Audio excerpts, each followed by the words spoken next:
morning, everybody. Welcome in and happy Tuesday. It's not Monday, it's Tuesday. Hello, everybody. Welcome in. Good to see you. Hope y'all are doing fantastic today. Good to see you, everybody. Oh, I have been waiting a week, not so patiently, but I have been waiting a week in order for us to actually figure out who in the heck committed this crime. Because it's still not obvious yet. If you were here last week, it was not obvious who the criminal was. Hello, everybody! Beat, Mega Rock, Dark, Ray, Jared, Squid James, Metal Spider, Brima, welcome in. Hello, everybody. Good morning, good afternoon, good evening, whatever time of day it is for you. I hope you're having a fantastic day. Yeah, that was quite the mess last week. I'll say, goodness gracious. Last week was, yeah, it was kind of a mess. The trial jumped from, oh look, we're getting somewhere, to, oh no, we're losing again. Oh. Mix it with 3 parts dandelion wine, Hey, and the bitterness Kaya! disappears completely. This concoction is known as Death in the Afternoon. Delectable. Thank you for the Kaya line. You have a good Labor Day? I did. I had a very good Labor Day picnic yesterday with family and friends. Hot dogs, hamburgers, salads, chips, cornhole, all that lovely stuff.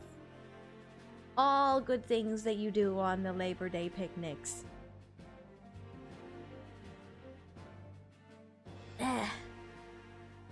But yes, last week, the,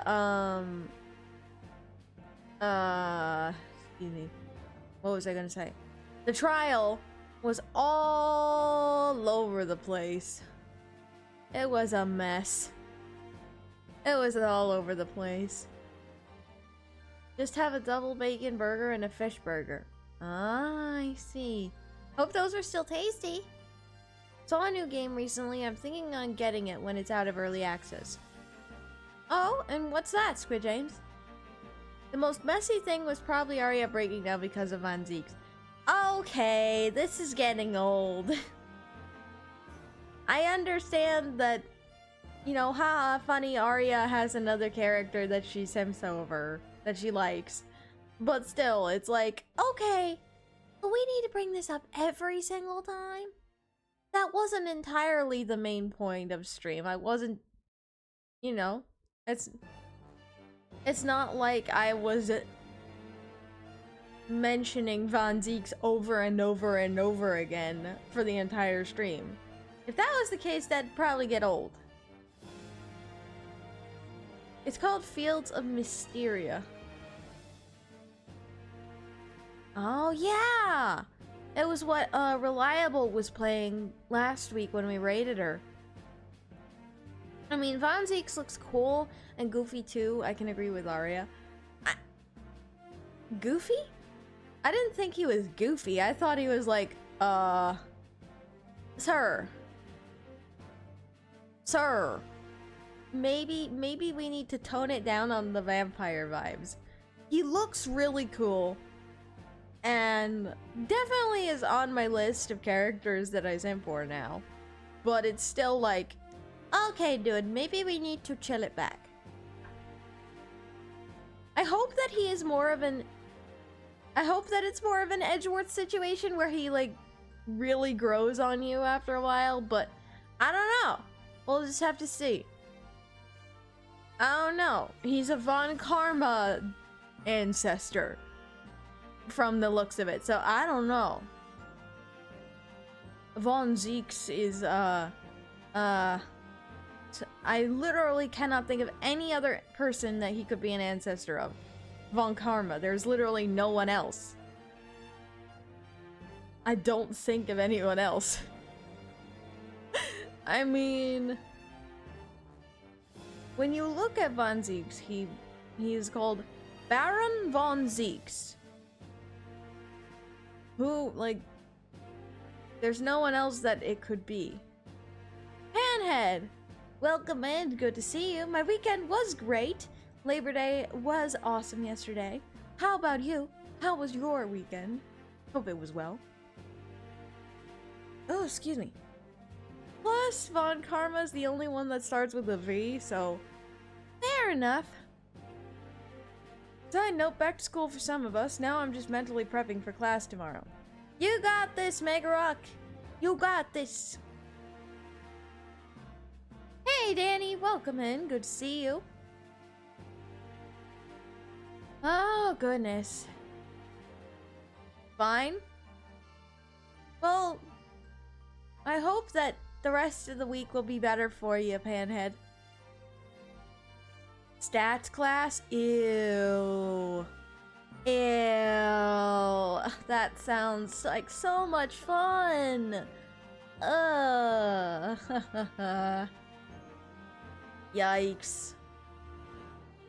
Getting closer to finishing Cassette Beasts. Oh, good luck.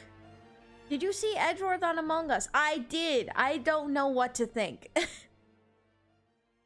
With the new games coming out, I mean, with the collection coming out, I mean, I guess I see it. I see it, but I don't really know. I don't really know how to feel on it. Thinking about doing more drawing practices while watching it so I can use those 4 hours. Awesome. Get that practice in. Hey, Maddie! Welcome in. Good to see you. Alrighty. Without further ado, though, I think that we should get into this. Don't you think? Let's get into this. Currently doing more shading? Got this. You got this. Alright. Objection. The imposter hide the evidence to cover their tracks. I see. Is that how it is? Bum, bum, bum, bum, bum, bum, bum, bum. Sorry, gotta do it again. Gotta bop.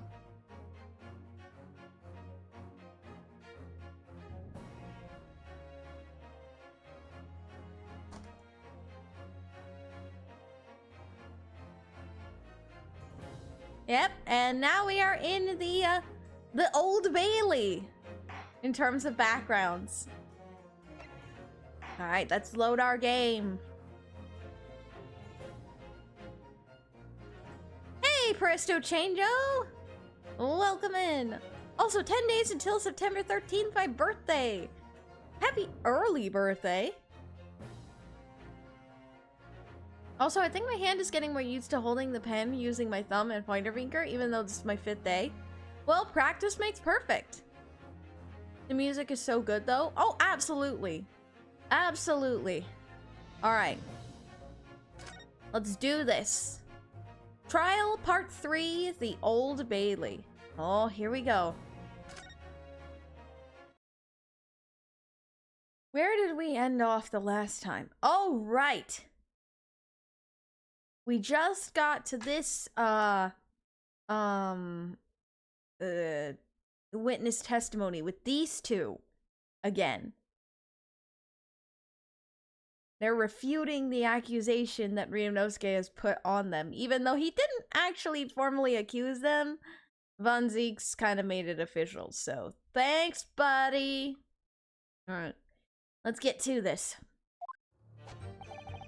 We were the only 2 people up on that roof deck, dead or alive. I can swear to that.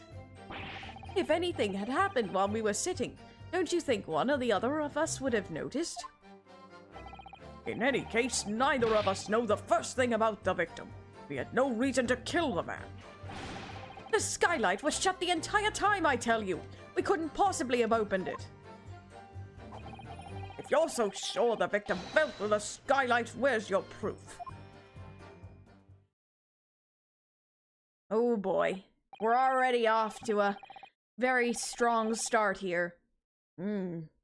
I just say that on listening to this testimony is somewhat hard to imagine. How either witnesses could have performed any malevolent act upon this open roof deck without the other noticing forthwith. That's right, you see. We're innocent, I tell you. Although logically, of course, the argument falls down if the two of you were in collusion with one another. What? Eh? According to investigations by Scotland Yard, the two witnesses share no common dealings. Ah, well, I don't trust coppers any more than I like the stinking rich. Something doesn't feel right here. The trial is going in our favor, really. So why do I feel so uneasy? Counsel for the defense. Over to you. Your cross-examination, please. Oh, yes, my lord. Oh boy. I wonder where this is going.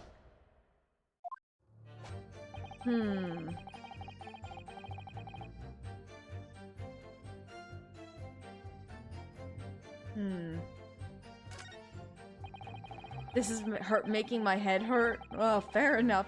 The top hat guy will lose his teeth if he keeps biting his cane. I think that's what it's called anyway. Well, yes, that is a cane. Hold it! Alright. Hold it, buddy. So, you had never met Mr. Thrice-Fired Mason before? Oh, Lumley. No! Not once. Never. He'd never met the man before, he said. Never! And you, Mr. First, had no prior dealings with the victim either? That's right, sir. Hatters don't have much to do with brickmakers, to be perfectly honest, sir. No, I imagine not. You see? How many different ways can I put this? Neither of us have them. No. Hold on. Wait a minute. Someone said something here. Hello? Mr. McGilded, our client. Hi, buddy. You got something to say? Excuse me. Excuse me. Mr. McGilded? Yes, counsel. What can I be doing you for? Did the witness's last statement give you pause for thought somehow? Not the remotest connection. Is that right now? I wonder. What are you insinuating now? Ah, Mr. Fairplay. 'Has been too long, so it has. Eh? If I'm not very much mistaken, I believe 'tis fast approaching, is it not? The repayment date. I beg your pardon? You borrowed 20 guineas from me, sir. At an unconsiderable rate of interest. You tricked me. It's extortion. Well now, is that a touch of begrudgery, is it? The sort of begrudgery that might motivate a fella to pass his crimes off on another. Oh, no! Really? Alright, bye Panhead. Thank you so much for stopping by. Hope you have a great rest of your day. Thank you. Stay sharp. And Sherlax, thank you for the head pads.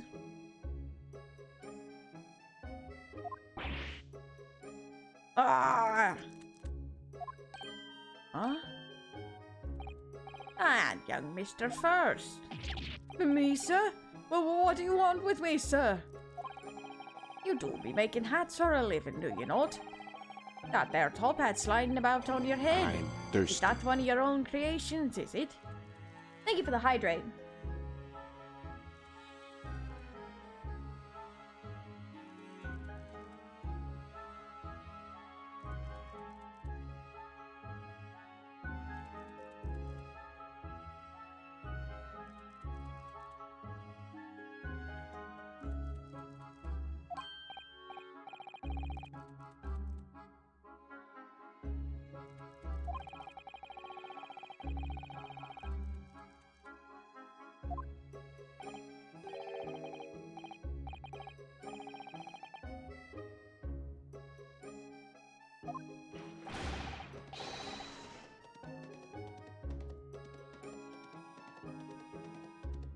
Whoopsies! I must have bumped the mic when I was fixing something. Fix it! Got it.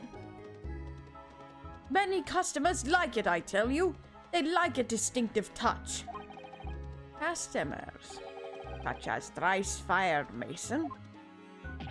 Ah! There was a photographic print of the victim submitted as evidence of fraud, my lord. Oh. Ah, this you mean. I can't help thinking that the poor fella's hat looks distinctly familiar, wouldn't you say? Oh!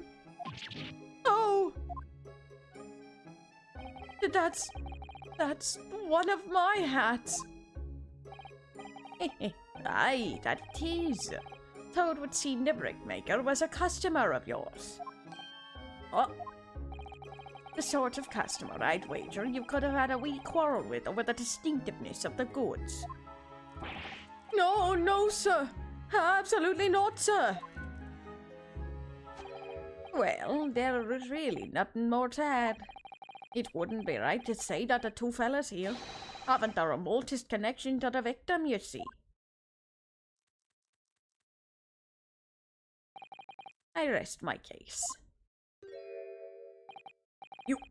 You little weasel! Ah!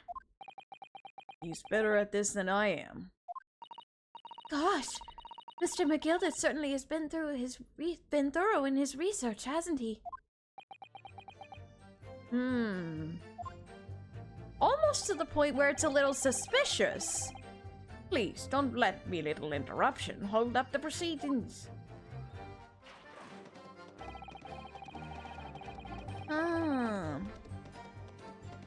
Oh boy.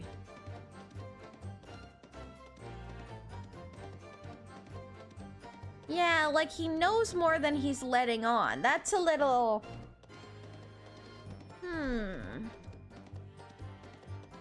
Suspicious, I tell you. Suspicious.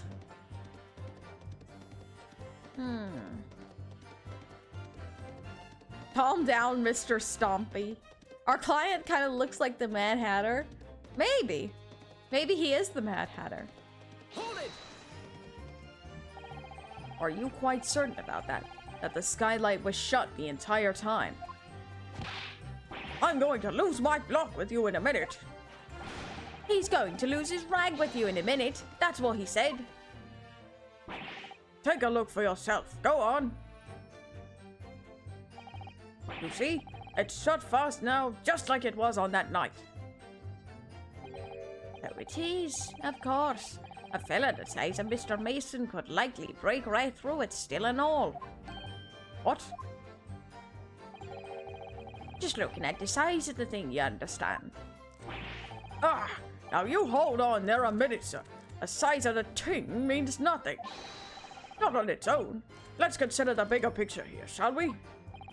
Let's stop biting our cane, shall we? Ryunosuke said Pardon what we me, were Lady all Aria, thinking. you don't think McGilded lying about being asleep? I'm not entirely sure about what McGilded is lying and not lying about. McGilded is... I don't trust him. I don't trust him.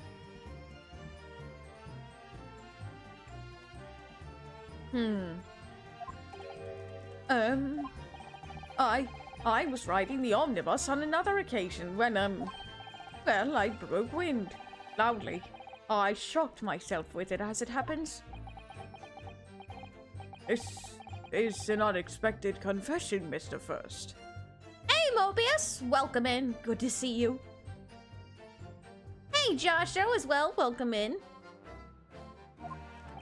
Oh, I just meant to say, well, the point is I tried to open the skylight, you see. But just as my luck, I couldn't make it budge. The stench was terrible. Oh, buddy! Oh, goodness. All right, then. Everyone was looking daggers at me, sir. I went as red as a rouge, I did. As red as rouge. Are you expecting me to send it to you?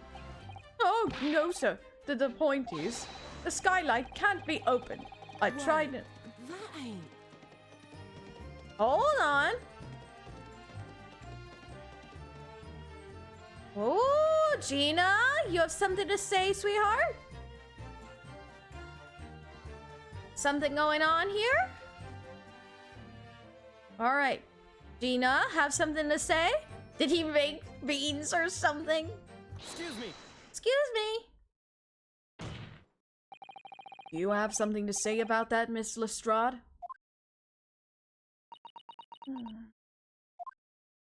Miss Lestrade!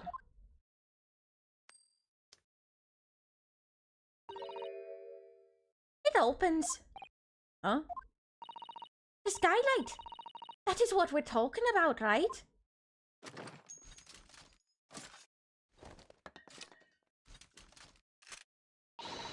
All them skylights open. Dead easy. More easily than you can load that weapon? That's a lie, I tell you! Otherwise, when I broke wind, You can't do it from inside, you mug. Oh! Look, a few weeks ago, I was up on the roof deck with one of them drags. And I had a great hole. I mean, I had bursts coming out me ears. Miss Lestrade, this is not the forum to be elucidating on the subject of your criminal activities.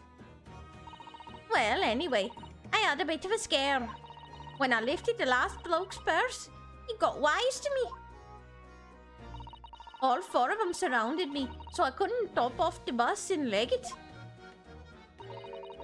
And so what I did was, I used the skylight, opened the catch and jumped right through. What? Yeah, the catch for them skylights is on the top side. That's why you can't open them from the cabin. The skylight opens from the roof deck? Bailiff! Climb up onto the roof of the omnibus at once and verify the witness's claims.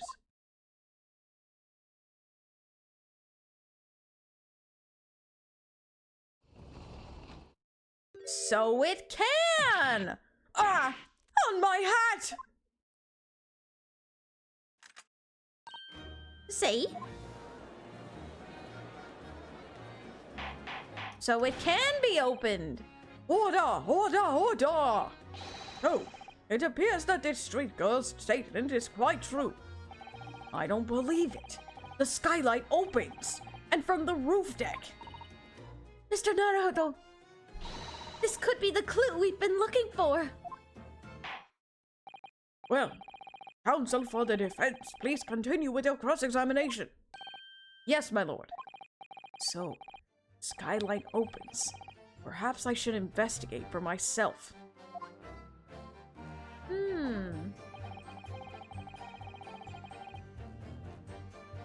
Well,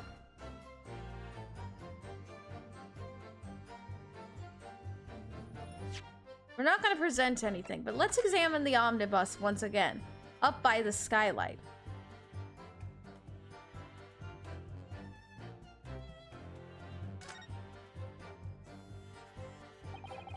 The skylight was fastened shut before. But now the catch has been undone. We should be able to open it.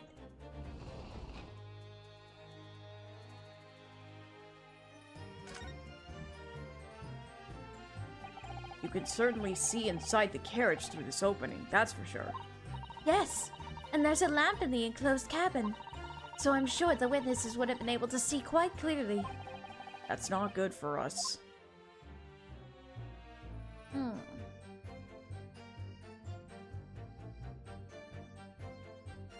Wait a minute.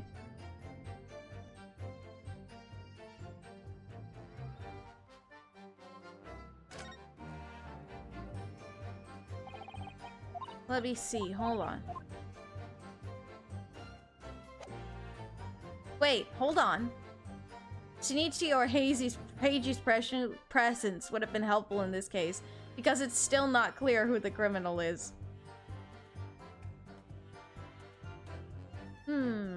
There's just something off about this. I'm not in good shape due to external stuff, so I'm going out today. No worries, Danny. I hope you have a great day. Rest up and stay sharp.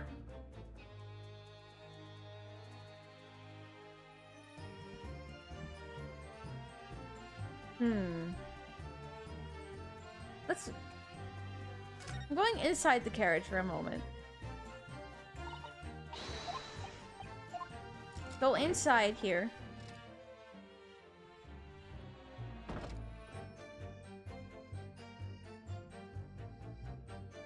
Oh, hold on.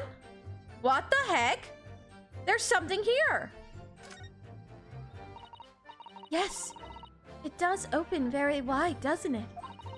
Wide enough to kick someone like you through, certainly, Mr. Naruto. Why someone like me? Ah! What is it? Look! Just there! Look at this! That's without question. It's blood! Why would there be a blood stain there? Surely. It can't be unrelated to the case, can it? The details in the omnibus have been updated. Alright. Now we have some proof. Now we have some proof! Here's your proof. On the night in question, the victim was fatally stabbed in the stomach, and immediately afterwards, the victim's body was pushed through the skylight into the cabin below. Those are the facts, and the irrefutable proof remains clearly visible in the omnibus that stands before us today in this very courtroom. What? That's under humbug. You can't possibly have any evidence. No, you can't. I mean, we didn't do it, I tell you. It's impossible. Why is everybody lying? Irrefutable proof here in this courtroom. Counsel. Yes, my lord. I believe everyone would appreciate a little clarification. Where exactly within the omnibus is this evidence to which you allude? All right. Let's point it out.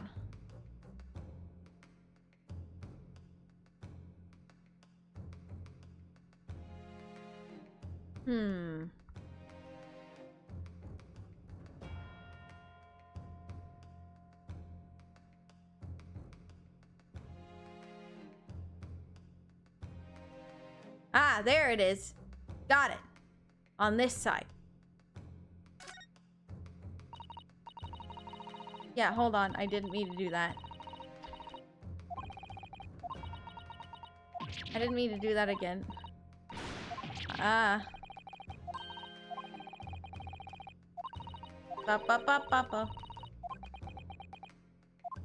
Alright. Present. Right here. Got it! By Jupiter! Is that blood? This bloodstain proves two things. Firstly, when the incident occurred, the skylight of the omnibus was open. What? And secondly, the victim was already bleeding when he fell through the opening. Oh my! So it follows that Mr. McGilded, who was inside the enclosed cabin himself at the time, cannot possibly be guilty of this crime. No!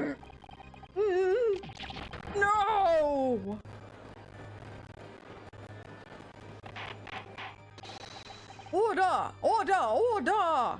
Hold it! Hold on. We got demons. Hold on. Did it fix itself?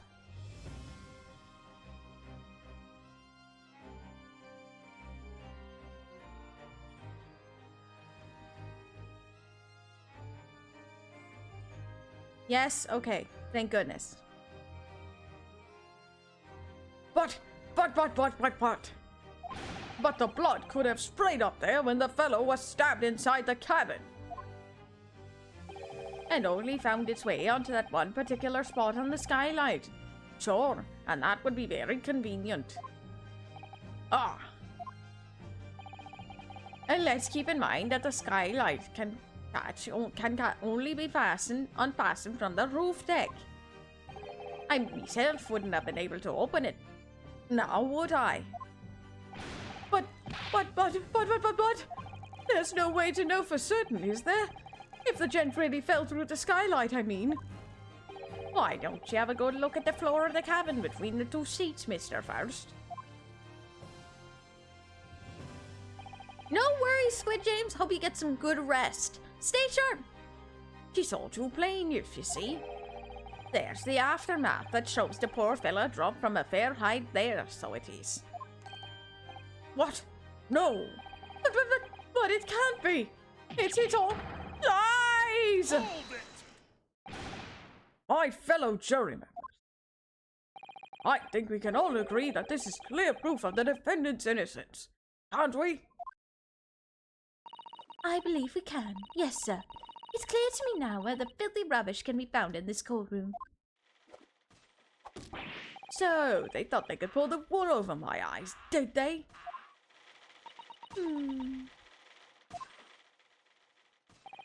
I won't tolerate any of the guild's carriages being sullied with blood.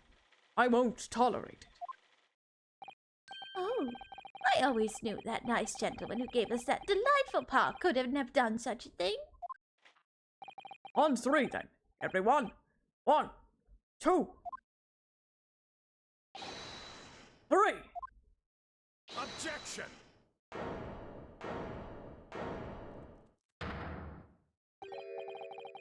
A chilling performance, Mr. McGilded. Uh-oh. Uh-oh. Oh? And what would ye be referring to there now, Lord Van Zeeks? A blood stain on the frame of the skylight. Such evidence is null and void. What? Why? For one extremely simple reason. That smear of blood never existed. Objection! What are you talking about? It's there for all to see, and it's clearly blood. Objection! I personally attended Scotland Yard's investigation of the omnibus.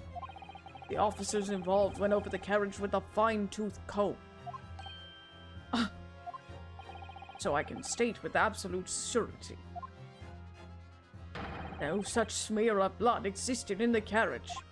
At least not until this trial began. But are you suggesting, Lord Van Zeek, that this stain of blood was fabricated, my lord? Yes, and while this court has been in session. What? Oh no. Don't tell me. We have fake evidence on our hands.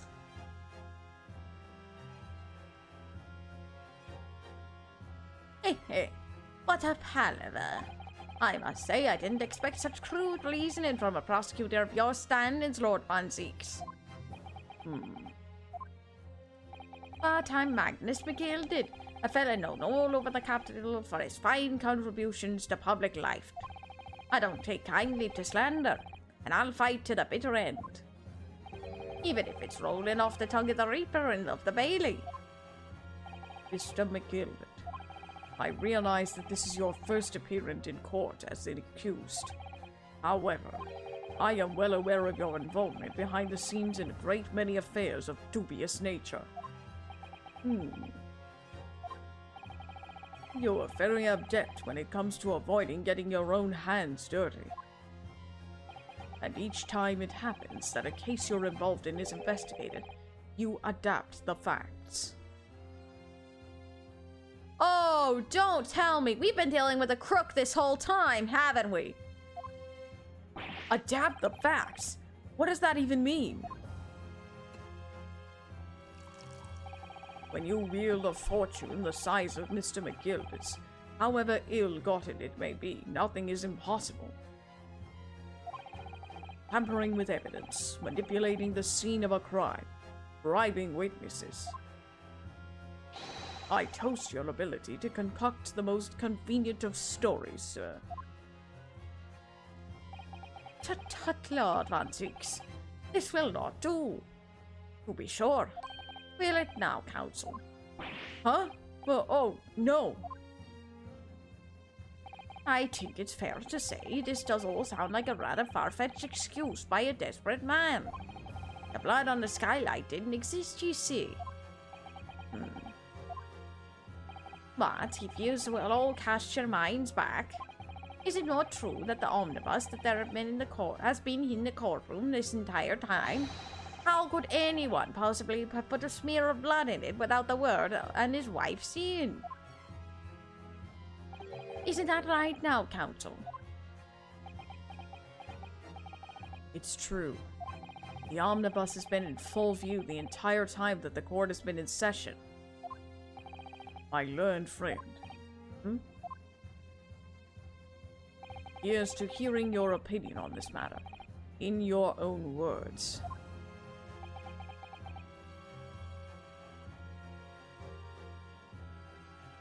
Okay. I like that. I like that, Von Zeeks. I like that. As you wish. Could someone have tampered with the omnibus during the trial? If you ask me, I think... If we're being honest here, it could have been possible. It could have been possible.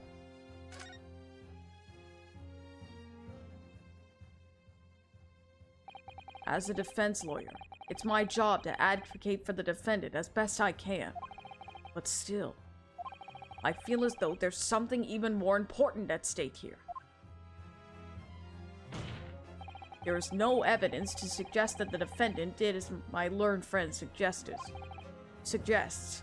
However, in terms of having the opportunity to carry out the alleged tampering, there is one possibility. Oh! Good gracious! Explain yourself, Counsel.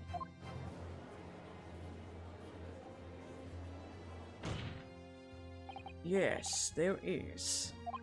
It seems my learned Nipponese friend has no intention of running from this deceit. Deceit? I'm sure everyone still remembers clearly the recess that we were forced to take. As a result of the smoke grenade fired by the witness currently in the stand, Miss Gina Lestrade.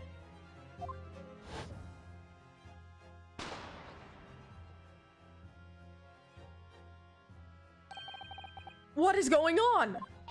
Be careful, Mr. Naruhodo! Cover your face! Bailiff, don't let the accused escape! Secure the omnibus! I hereby call an emergency recess! Bailiff, ensure the defendant is in custody and clear the courtroom! The courtroom was filled with smoke, and everyone was thrown into confusion. All of us were made to leave this chamber. In that brief interval, under the veil of smoke and in all the chaos, it could have been possible to steal inside the omnibus.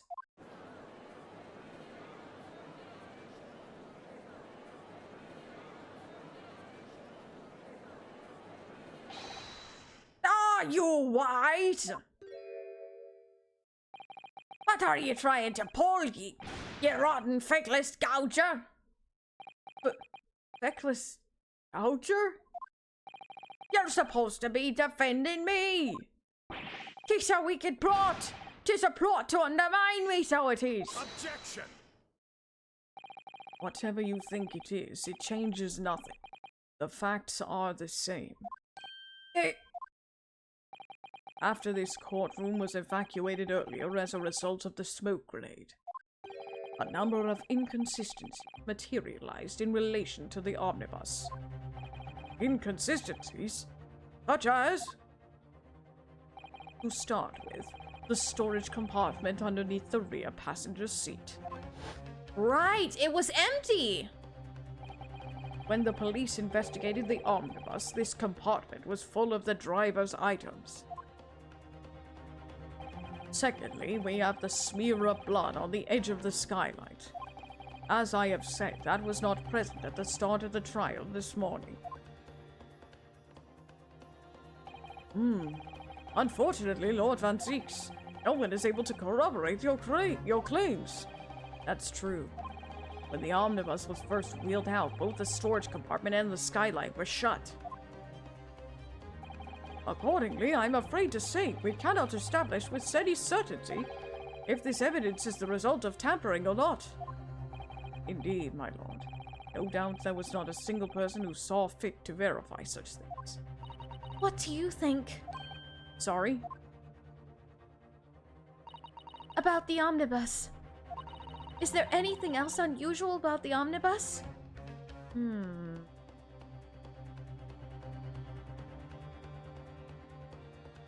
Well, maybe there was something else that was...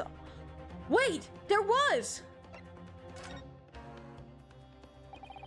My lord. Yes, counsel? There is one further inconsistency. A mark that surely could not have been present at the start of the trial. What? What in your devil's name are you going to say now? If you dare betray me, you little maggot, you'd better be watching your back. Silence, McGilded. The court awaits the defense's clarification. I'm already getting major Edgeworth vibes from this guy. I like this guy a lot as a prosecutor. Very good prosecutor. This trial keeps swinging one way and then the other. I have no idea what's the truth and what's deception. What am I supposed to believe here? I shall have to ask you to elaborate, counsel. Where exactly is this alleged mark that you claim appeared at some point during the trial? Alright. The thing that gets me is this mark on the floor. Right here.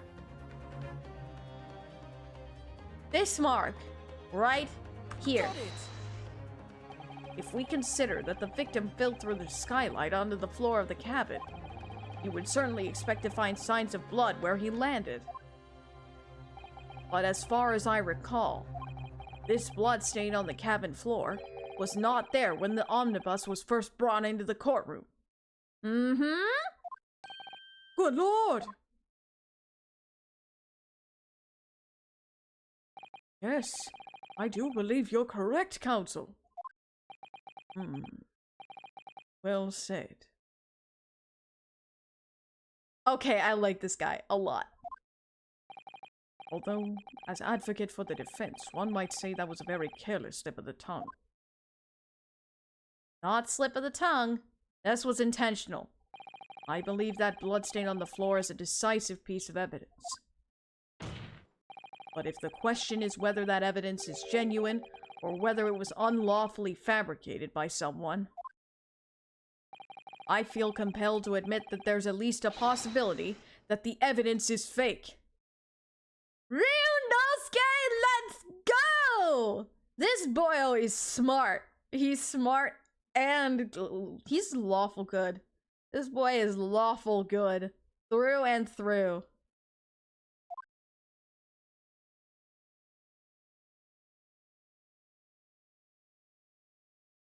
That's my son!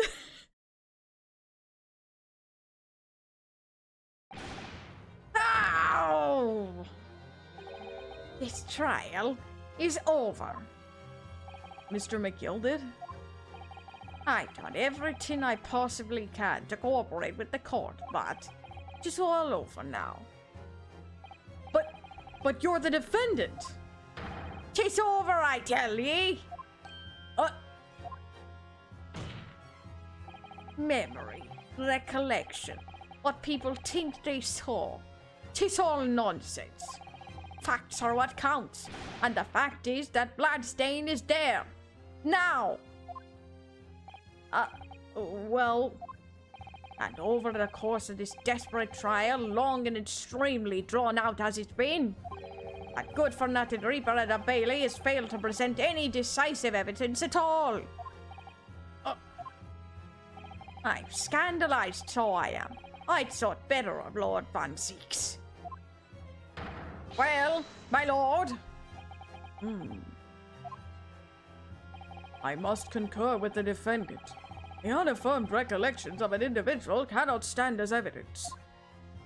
At this moment in time, the particular bloodstain in question is very much in existence. And in the absence of any credible method by which to prove its alleged previous non-existence, I regret to say that it would be improper for this trial to continue. Your lordship can't be serious. Lord Van Zeeks, what is your position? The prosecution, my lord, has no further witnesses or evidence to present. Uh-oh. Very well. In that case, as I believe we have explored every possible avenue in this matter, I shall proceed to my adjudication. As a formality, I am of course obliged to affirm its confirmation with the defense first. What formality? As things stand at the moment, it would seem that Mr. McGilded will be found not guilty. Yes. Which would mean we've won. Is this really the right outcome here? Is it really alright for the trial to come to an end now, with all these unexplained inconsistencies? Counsel for the defense, your closing statement, please.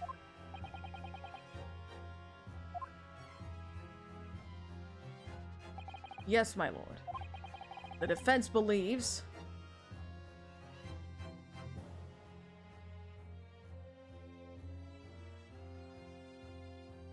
Oh boy.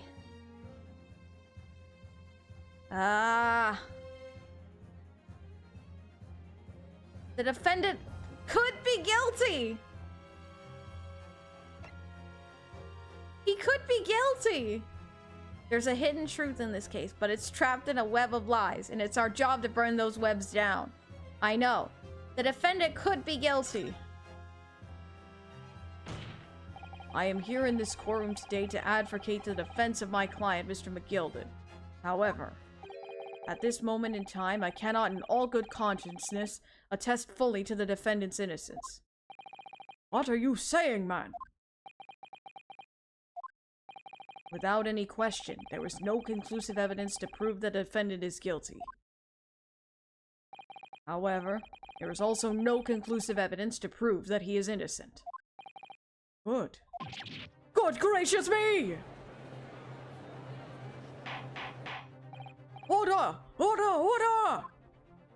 This is unprecedented behavior, counsel. A defense lawyer calling the accused's innocence into question? Are you of sound mind?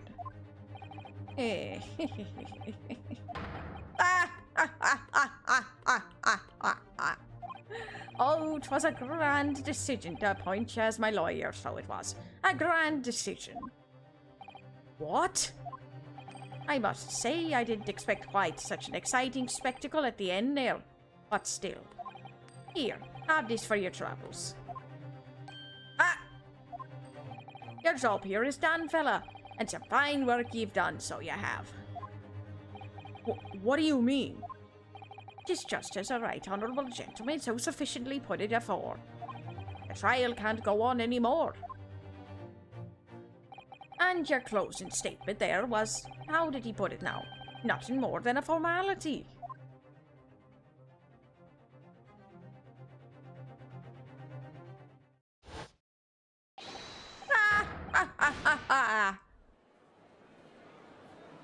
Uh-oh.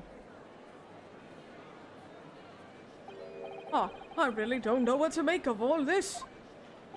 Was the evidence we've seen genuine, or was it fake? His lordship would be filming. Any unsightly rubbish should be disposed of promptly, as I said.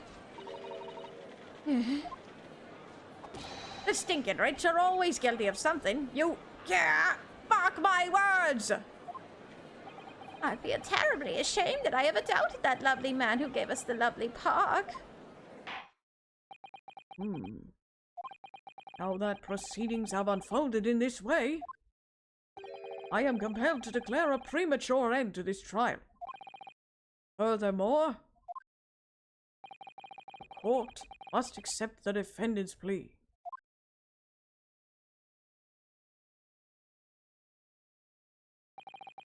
I thank you kindly, my lord.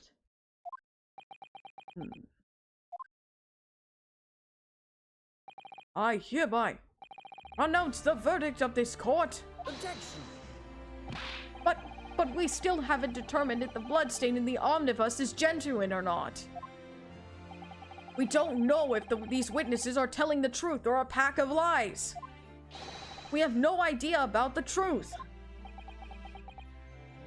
Lord Van Zieks, my lord, the case made by the prosecution was flawed, plain and simple. If indeed the omnibus presented as evidence was tampered with, the prosecution is at fault for allowing such a disgraceful perversion of justice to take place. My sincerest apologies, my lord. Objection. But wait! When we were evacuated from the courtroom, Lord Van Zieks ordered the evidence to be secured. I'm afraid the prosecution cannot shun responsibility in this manner. That's so unfair. The culpability of the defendant has not at the present time been established by this court. Consequently, the jury will not be required to proffer judgment. What? Well, Lord Van Zieks, it's been a pleasure, so it has. And as for you, my dear fella, I couldn't have asked for a better defense. Do you mean to tell me this has all been a grand waste of time? 'Tis the law of the land, my good man.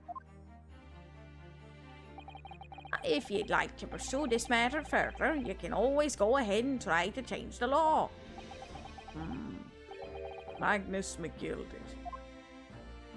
Good grief, you've more to say to me, have ye? Just one thing. A warning. This is far from over.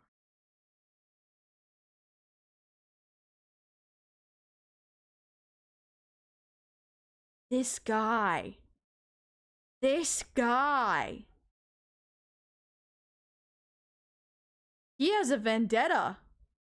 He has a vendetta against this guy, doesn't he? There's a personal matter in this, isn't there?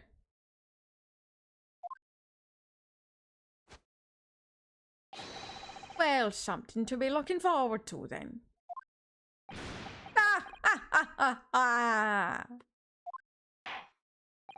I hereby pronounce the defendant, Mr. Magnus McGilded, not guilty. And yet the courtroom is in confusion.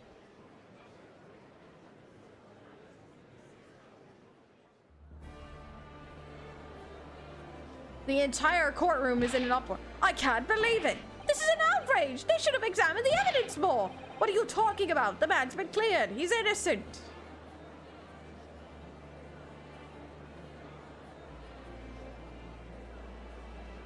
With the courtroom in pandemonium for the second time that day, the judge delivered his verdict. Bittersweet at its finest. Yeah, no, this is just plain bitter. And my first ever trial in Great Britain came to an abrupt end, with the defendant being found not guilty, ostensibly a victory for us.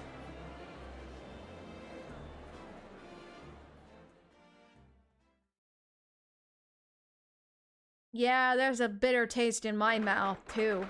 Ugh. 18th of February, 5:14 p.m. The Old Bailey, defendant's antechamber. That certainly was a long trial. Yes, it was. Your first ever trial on foreign soil, and your first victory. It was a wonderful performance. My heartfelt congratulations. And to you, Mrs. Sato. Thank you for your assistance. I suppose we should be happy. The trouble is, we're still completely in the dark about what actually happened. Well, we didn't have enough time. But isn't it wrong? I mean, who was actually responsible for Mr. Mason's death? We don't even know that. The sole aim of the defense is to obtain a verdict that exonerates the defendant. You carried out your duty to perfection. Aye, that you did. Mr. McGilded. Yeah, kind of hard to be happy right now.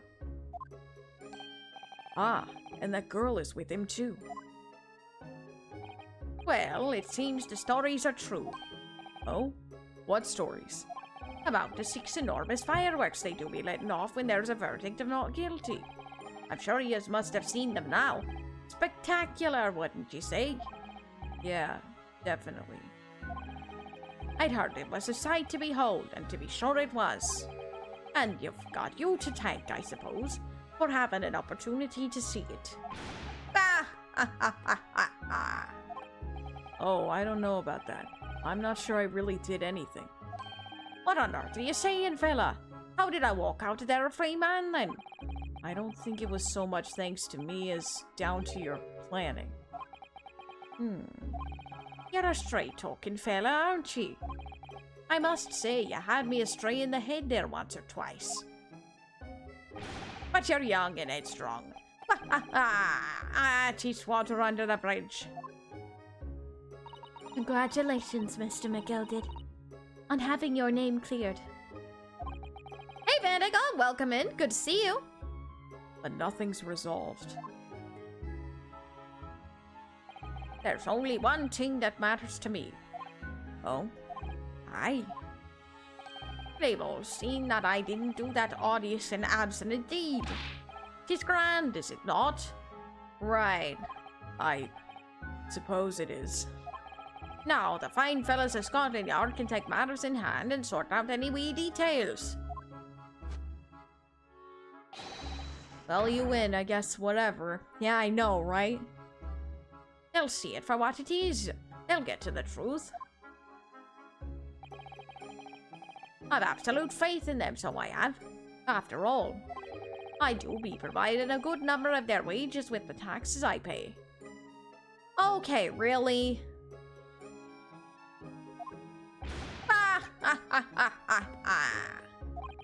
It's not that funny. So then, as we agreed beforehand, 1,000 guineas for your trouble, fella. Oh, no. I couldn't possibly accept that much. Are happy witched. You're a humble person, aren't ye? You're from the east. Well, if you insist. But have this still and all. You deserve a reward. Mr. Magnus McGilded. Everything is ready, sir. If you'd like to follow me into the courtroom. Into the courtroom? What's this, officer? 'Tis sooner than I was led to believe. I hope it's not inconvenient, sir. There were some changes to the schedule. Well, I must be making tracks now. 'Tis time for the inspection. Sorry? What inspection? They're going to examine the omnibus again, so I'm told. I asked if I could be present for it myself. They're going to examine it again? Now? Naturally, I'm under no obligation to take in any more of this matter now. But as an upstanding member of London society, I do be doing myself my best to help wherever I can. 'Tis a gentleman's duty, so it is. Uh-huh. So then, very well. It was an absolute pleasure meeting yous. Hope you have a whale of a time while you're studying here in Great Britain. And there he goes. Free man. Oh, I forgot Take she your was coin here. back. Dirtiest money we've ever took. I know, right? I know, right? I forgot she was here too.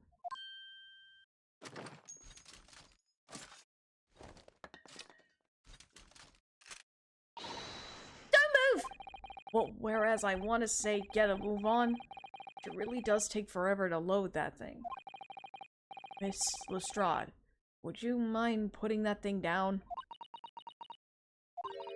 You're a grown-up, Sorry?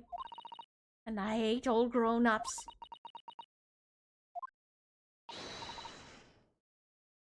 Huh? Who this? Oh!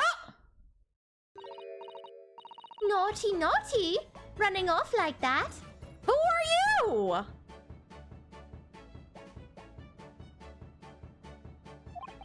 Is this some kind of picnic? Who's this little girl now? And taking that with you as well. I was looking forward to the trial run of my experimental smoke grenade launcher. Ah. Oh, do you want to play? You won't beat me. Whoa! And she's got a bigger one! Eh?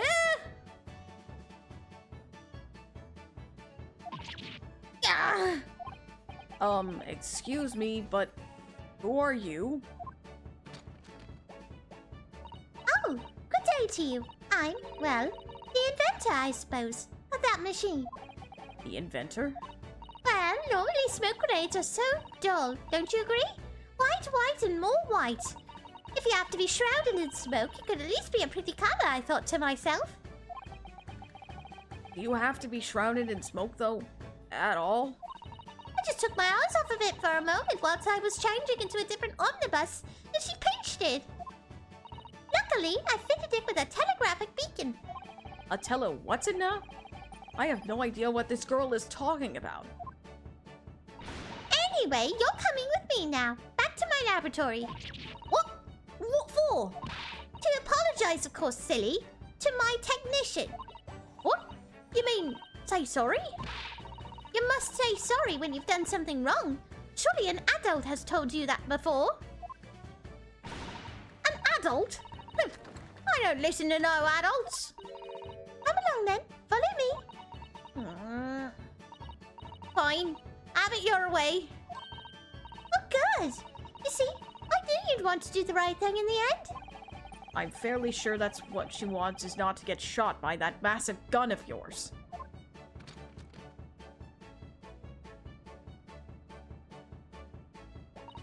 We'll be leaving now then. Bye-bye. I'm so sorry for all the fuss. First a pistol-sized breech loader grenade launcher and now a random rocket launcher. What the heck? What the heck is right? What the heck is right? She was a lively one. Well, do you think perhaps we ought to be on our way now too? Yes, you're right. But where to? Oh! We haven't had the time to find a place to stay. No sooner had we arrived in London than we had to rush here. All our traveling cases are still with the bailiff. I was originally planning to spend today in search of lodgings. But at this late hour in the day, I'm afraid we may be out of luck. Don't worry though, I have a plan. If the worst comes to worst, I've heard of a lovely park where we could spend the night. Please tell me you're not thinking of McGilded Park. I know it may be a little chilly at this time of year, but our youthfulness will see us through. I'm not so sure about that. I think a midwinter London night will freeze a young person solid just as easily as an elderly one. Oh dear, that doesn't sound agreeable. Now I'm starting to regret turning Mr. McGilded down. And 1,000 guineas would have paid for a lovely warm room, or mansion. And so, the trial to determine my worthiness for the study tour was over by the end of our first day in London. However, as we were soon to learn, there were more trying times ahead. Just as the Reaper of the Bailey had warned, the case was far from over. Oh boy! Whoa! What's going on?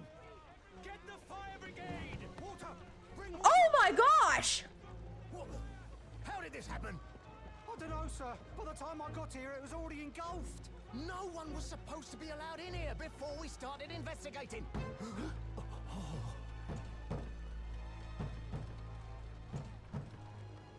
No. Oh, good God. There's someone in there. There's someone inside? This can't be. Oh.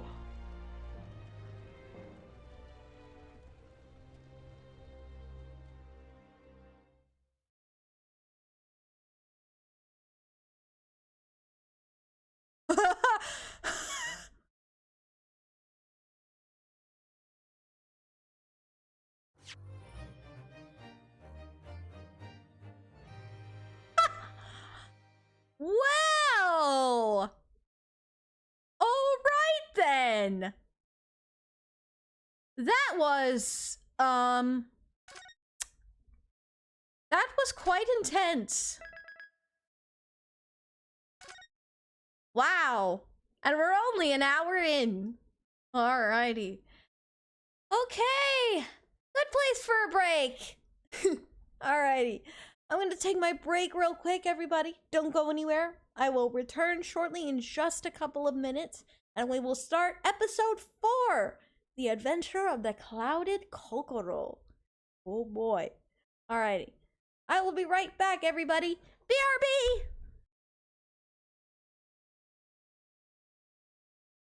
You got a little drool on your shirt, Luke. You doing okay? Yes, lamb. I mean, ma'am. Yes, ma'am. Thank you. I'm potato.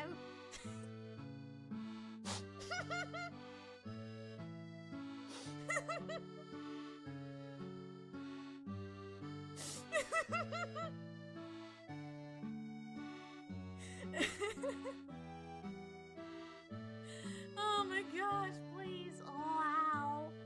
I'm potato. Oh my gosh, Luke, you're adorable. Oh my gosh. Wow, that's fantastic. Oh. I was looking for a job. I'm buying a lot at the moment. I need spending money. Right. Pineapple, huh? Excuse me. Ugh. Excuse me. Okay,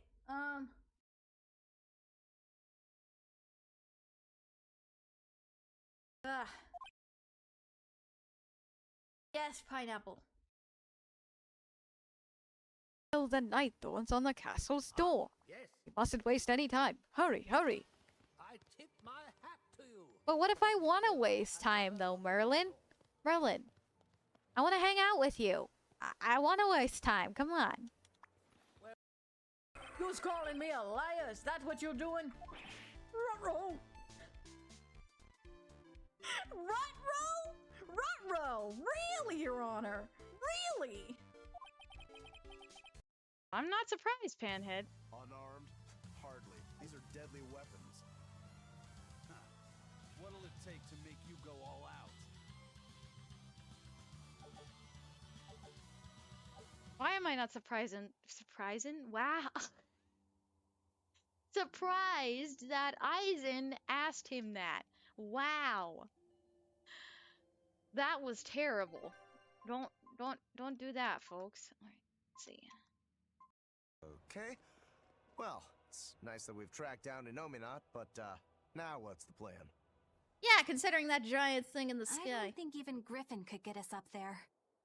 And my guardian takes one passenger only. I don't think we need to worry about that. Huh? What?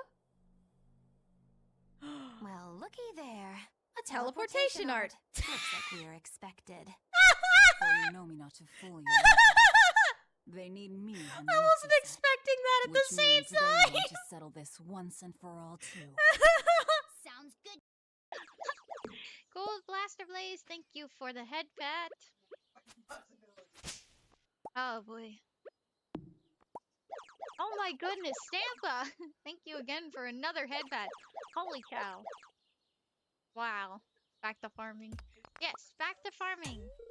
Oop. Do you miss chatting with your friends on this game since last year? Oh my goodness. Ah, alrighty, I am back. Back and ready to rumble. Woo!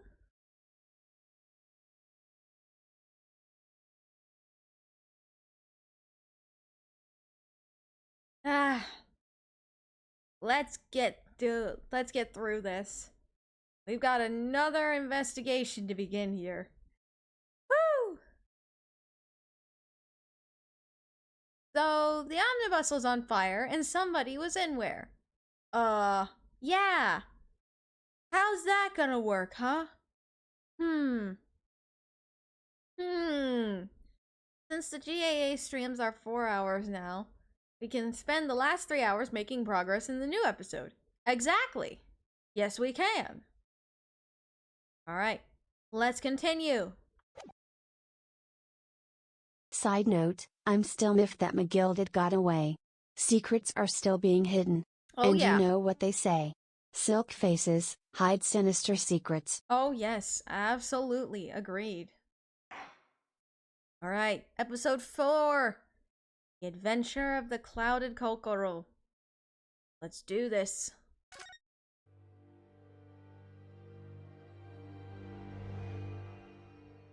Episode 4. I begin to think, Wilson, said Sholmes, turning his head languidly in my direction, Oh? that there is more to this case than that which we have observed. Oh? Indeed, that there may be another part to this story that we are yet to discover. Oh? His eyes wandered, following the steam rising from his cup of herbal tea, leading him to the distant memory of that snowy evening. To the young lady collapsed on the pavement along Briar Road, and to the knife in her back. Lit in the soft glow of gas lamps, a most extraordinary scene had been set. Oh? And under the cover of a light fog, the curtain had risen silently on the insoluble mystery of our invisible killer.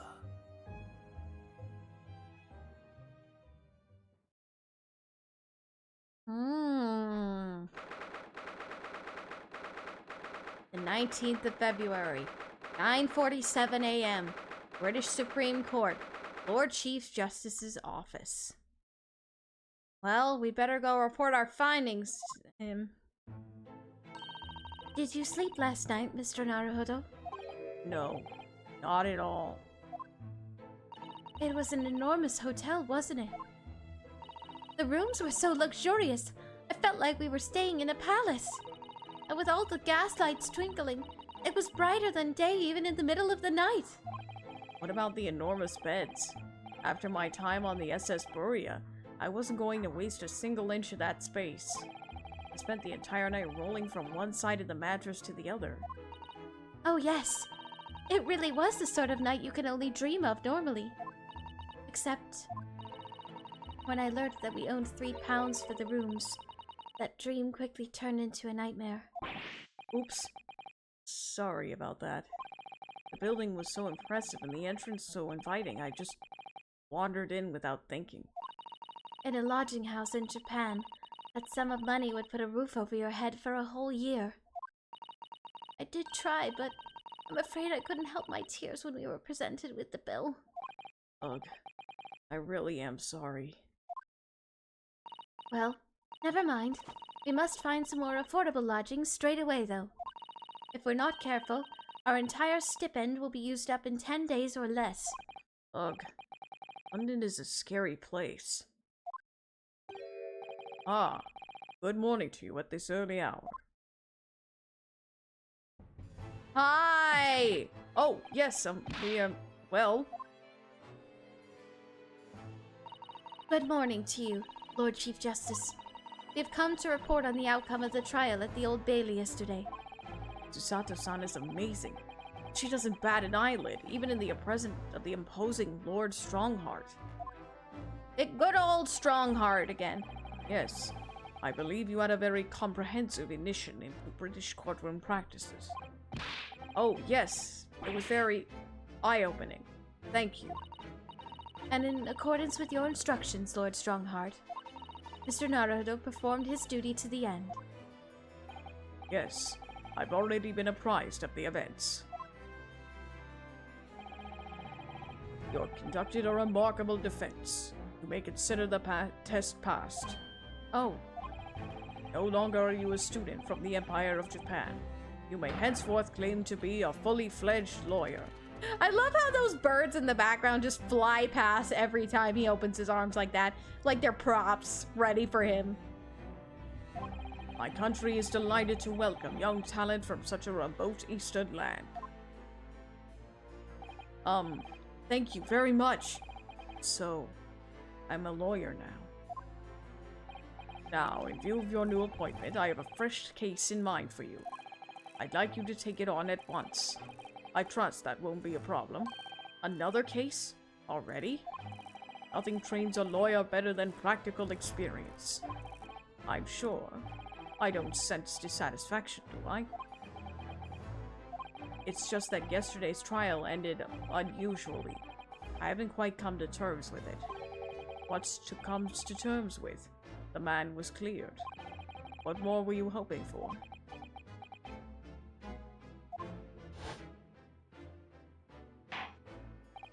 The culpability of the defendant has not at the present time been established by this court. Consequently, the jury will not be required to proffer judgment. Well, Lord Van Zeeks, it's been a pleasure, so it has. And as for you, my dear fella, I couldn't have asked for a better defense.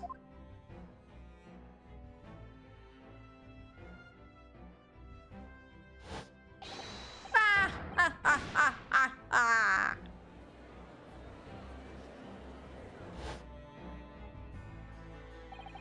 I just can't help wondering if Mr. McGilded really was innocent. Mr. Naruto! It's just that I never managed to ascertain the truth. And then the trial ended. Well, you needn't let it trouble you for a second longer. Sorry? What do you mean, Lord Strongheart? Agnes McGilded passed away immediately following the trial. What? What? He's dead? No! What? Mr. McGilded is dead? I have 19 minutes and 41 seconds until my next engagement. Time enough to talk. Yeah, I need some details. I don't understand. What happened? How could he be dead? After the trial concluded yesterday, there was a great commotion in the Old Bailey. As you'll presumably recall, an omnibus had been wheeled into the courtroom. Yes, of course. That was the scene of the crime which Mr. McGilded had been accused of. Precisely. Well, while the bailiff's attention was diverted by some other matter, the omnibus went up in flames. No. How could such a thing have happened? That is being investigated as we speak. But already, the police have identified a corpse found inside the charred shell of the carriage as that of McGilded. That's awful! The man must have slipped inside whilst the bailiff's attention was elsewhere. That bailiff really needs to pay more attention. And how could that have happened? That is also being investigated as we speak. Thinking back now, immediately after the trial, Mr. McGilded did mention going back into the courtroom to look at the omnibus. Well, I must be making tracks now. 'Tis time for the inspection. Sorry, one inspection. They're going to examine the omnibus again, so I'm told. I asked if I could be present for it myself. An inspection of the omnibus? Not to my knowledge. I don't believe Scotland Yard had any intention of re-examining the carriage. But then who was Mr. McGilded talking about? Never mind that now. The Yard is making a thorough investigation. This matter is no longer any concern of yours. Leave it to the police. Poor Mr. McGilded.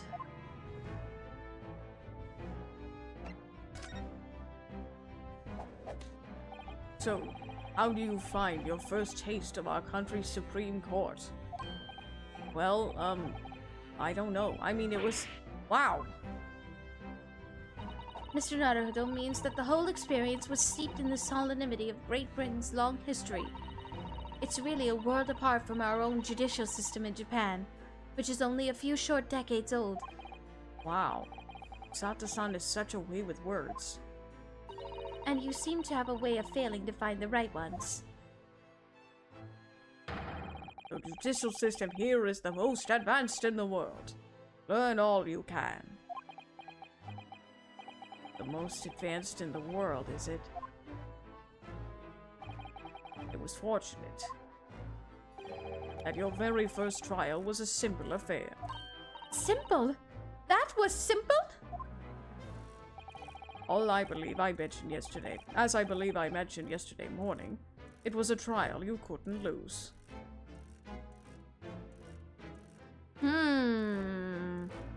And why was that the case, huh? I don't mean to be contrary, Lord Strongheart, but the case was anything but simple. The circumstances of the case were so incriminating I was stunned when I first heard them. In fact, I'm still finding it hard to believe that we managed to get a favorable verdict.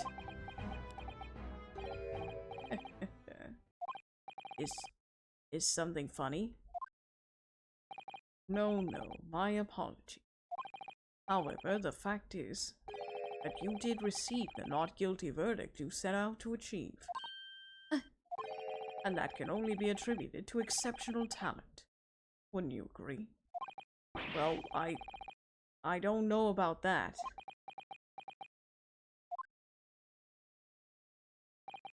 Well, never mind. You exceeded my expectations, I freely admit. That much, at least, is an undeniable truth. Which is precisely why I prepared the new case for you that I mentioned before. What's going on? What was he going to say before? Yeah, what was he going to say? Would you perhaps give us some more details about the new case you mentioned? Don't tell me. It's a murder and the trial starts in 10 minutes. Don't worry. It's nothing so alarming or quite so urgent as your last assignment. In fact, this case is completely different. Oh, I see. Did he just read my mind? That is to say, no one has died, as yet. And the trial will not be today. There is plenty of time to research the case thoroughly. 23 hours, 43 minutes, and 19 seconds to be precise. Ah, so the trial's tomorrow then. Is everything all right? Oh, yes. I'm just a little confused, that's all. Yesterday's trial was... well, it was left me wondering if I'm really cut out for being a lawyer. Oh, Mr. Naruhodo. I don't know if I could face standing in that courtroom again after Mr. McGilded's trial. Ah, yes, I nearly forgot. There is one similarity with yesterday's case. Once again, there is currently no one to advocate for the defense. Oh. If the situation remains unchanged, trial will start tomorrow with the defendant unrepresented. And if that happens, I need not remind you of the inevitable outcome. The most terrible end awaits the defendant. Yes, that's right. Ugh, here we go again.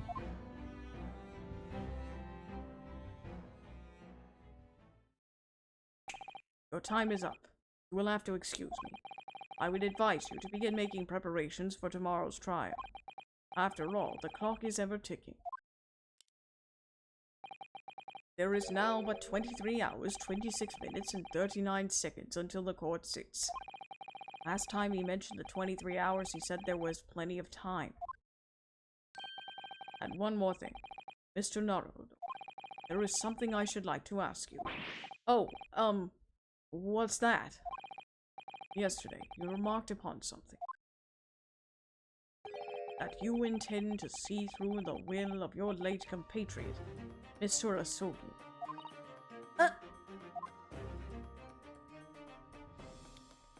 I would be interested to hear what exactly you mean by that. Inside 34 seconds. Oh, well, Cosmo always used to say, you see, that he wanted to learn how the greatest justice system in the world works so we could change ours in Japan. Now that he's gone, I'd like to work towards that myself. And there's another thing. Oh? Another thing. Continue. On the way here, on the steamship, he said something to me. There's something very important I have to do. Something very important. And what exactly would that be? He never had a chance to tell me. I suppose he would have done if he'd ever made it to Great Britain. You're out of time. Well, thank you for an enlightening discussion. Mr. Naruhodo, what's all this about? Mr. Asogi never once mentioned anything of the sort to me. I urge you both to focus your attentions on the matter at hand. I've taken the liberty of summoning the police inspector in charge of the case. He'll be able to apprise you of the details. How long has he been there? So, I wish you the best of luck, and bid you farewell.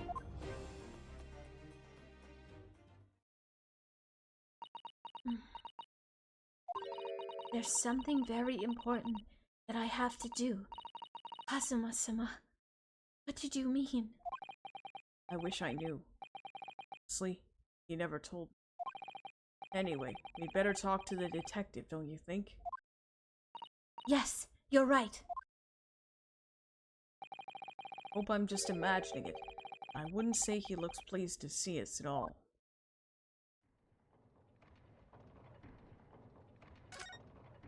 Well, better talk to him, huh?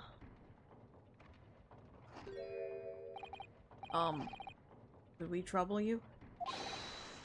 What do you think? Ah! Lovely weather, isn't it? What's the weather got to do with anything? Ah! Listen to me, you young Japanese upstart. Some frippery about the weather doesn't get every English gent eaten out of your hand, you know? But Susato-san told me it was foolproof. I'm a busy man, a very busy man. There's a crime scene to investigate, but I'm here having to give the likes of you a talking to. Oh, I'm ever so sorry. You got the investigation thing, like a investigation theme going on right now. I like it. Can you imagine what the officers will be saying, Haven't seen Gregson anywhere, have you? No, he's too busy with the bigwigs these days. And all because of some bumpkin who's here on a jaunt from a country I've never even heard of. Hear that ripping sound? That's my reputation at the yard going to tatters. There's no need to rip us apart as well.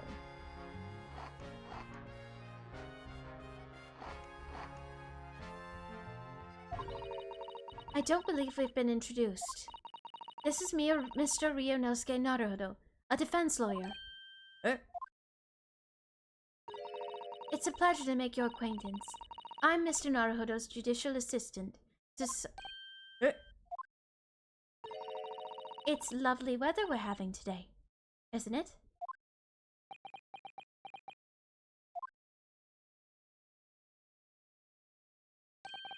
It is unseasonably fine.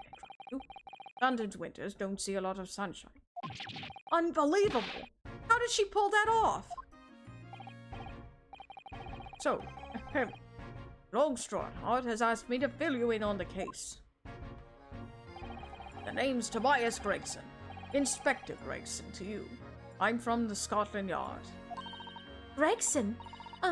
Inspector Gregson? What's the matter with Susato-san? Does this detective's name mean something to her? Susato putting him in his place. Oh, yes, indeed. That's Susato's strength. Inspector, are you perhaps the Inspector Gregson?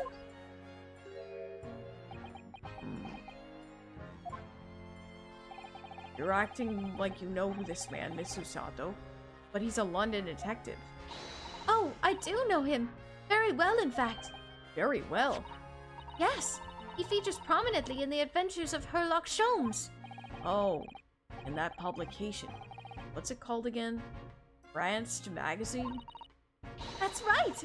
Inspector Gregson and Mr. Sholmes enjoy a wonderful friendly rivalry. Really? You rival the great Mr. Sholmes? That's incredible. Oh, well, I don't know about that. Mr. Sholmes isn't a professional like myself, of course, but he does come up with the goods from time to time. Mr. Sholmes is equally complimentary about you, Inspector, isn't he? You earned his highest praise. Gregson is the pick of a bad lot. Of all the Scotland Yarders. Those were his own words. That's his highest praise? Well, Mr. Sholmes isn't particularly known for giving compliments, you see. I'm still a bit upset they killed off Cosmo very early in the game because I'd have loved to get to know him more. Me too, Dark, but we can't cry over spilled milk. That he is not. And thanks to that magazine, my name's now known all over London town now. That's great, isn't it? I have to admit that to start with, I was a little well flattered by all the attention. Everyone wanted to shake my hand, and my reputation at the yard went through the roof. Well, that's wonderful. No, it is not. There's nothing more sinister than the man on the street. People are always looking at me now. They're whispering rumors about me under their breath, I'm sure. Rumors? Are you quite sure? He's changed since he started appearing in those stories. His fame's gone to his head. Stuff like that. Gosh, do you really think people are saying such mean-spirited things about you? Like I said, they whisper. So I can't catch exactly what they're saying, but I know what folk are like. I'm sure they're saying what they're saying. As sure as eggs is eggs.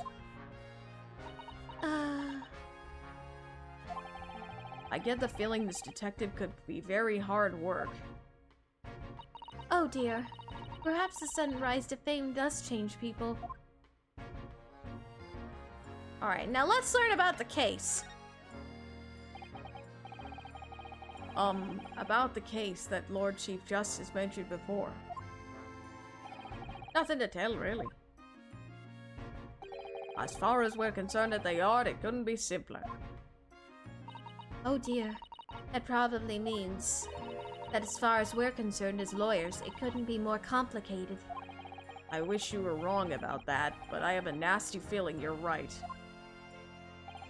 A young woman was walking along the pavement of Briar Road when she was stabbed from behind. Fortunately, it wasn't fatal, but she's still laid up in hospital, unconscious. So she's not dead, but unconscious. So this is an assault case. That's despicable! What sort of coward would attack the poor woman from behind? I suppose you would have finished with whoever it was with the Susato takedown, would you? That is neither here nor there, Mr. Naruhodo. Brace yourself, Ryunosuke. You've angered her now. Anyway, after something of a whirlwind investigation, the criminal was arrested. He barely had time for a cup of tea after the incident took place, to be honest. So, there must have been something left at the scene that led you directly to the culprit? Or perhaps a reliable witness who recognized the person in question? Let me stop you right there. You're wasting your time on this one. Sorry. There's nothing you can do. There's no way to help the bloke now. Why ever not? Simple. The prosecutor that's been assigned to this trial tomorrow is Lord Barock von Zeeks.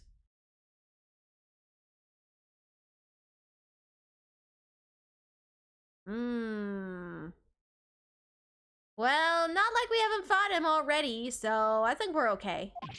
No! Sounds like you've heard of him then. Oh yes, we are very familiar with Lord Van Zeeks. Believed to be the harbinger of death itself. The Reaper of the Bailey. Let's learn more about this Reaper of the Bailey, shall we?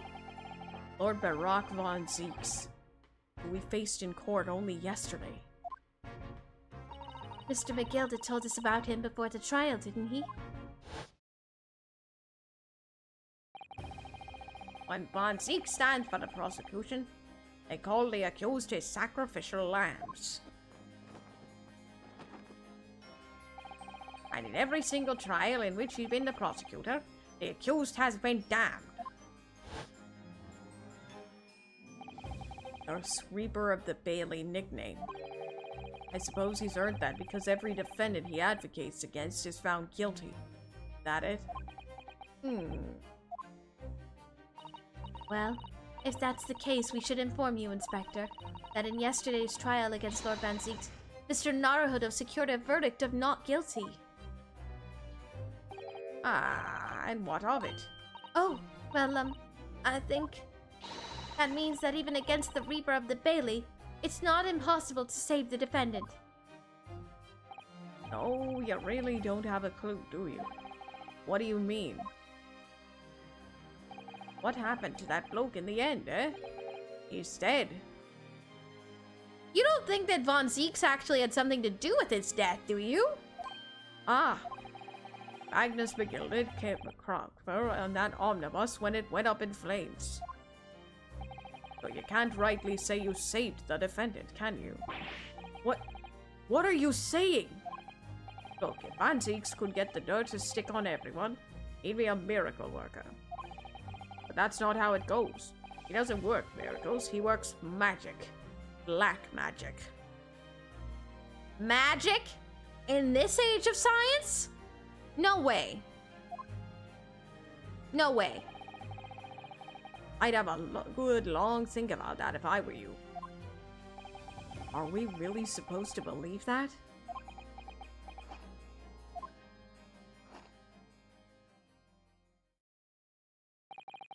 Right, well, I filled you in as requested and I'm very nearly out of chips. I'll be heading back to the crime scene now. Still carrying out a few investigations there. It was Briar Road, you said, didn't you? Where the incident took place. That's correct, ma'am. And if you head over to their holding cells, you can meet the criminal himself. You branded him a criminal already? We don't know for sure, but the camera did linger on Zeeks during the cutscene. Yes, it did. He's as good as... Taken like a leaf in his cell he is. It'll give you a chuckle if nothing else. He's in 853. Speak to the jailer and he'll show you the way. Inmate 53. Thank you.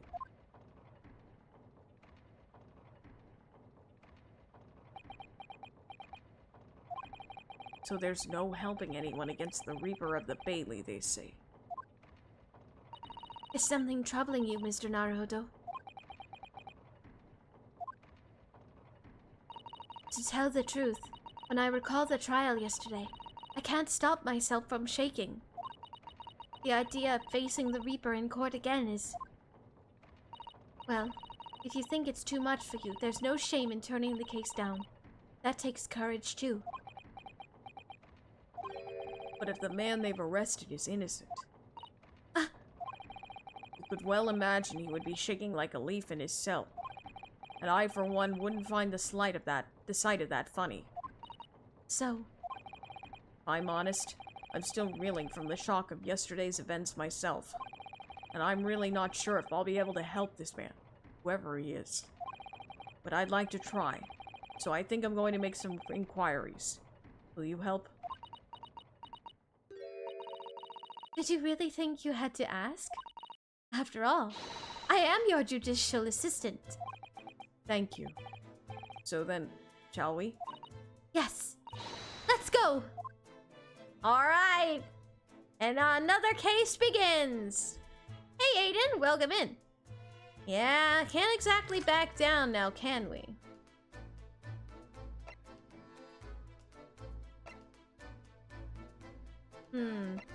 Let's head to Briar Road, the scene of the crime. 19th of February, Briar Road. There's the crime scene. So this is where it happened. Briar Road. Ah! Look, Mr. Naruhodo! Look at that regulation metal helmet. It's unmistakable. The men of Scotland Yard are here. They're investigating as we speak.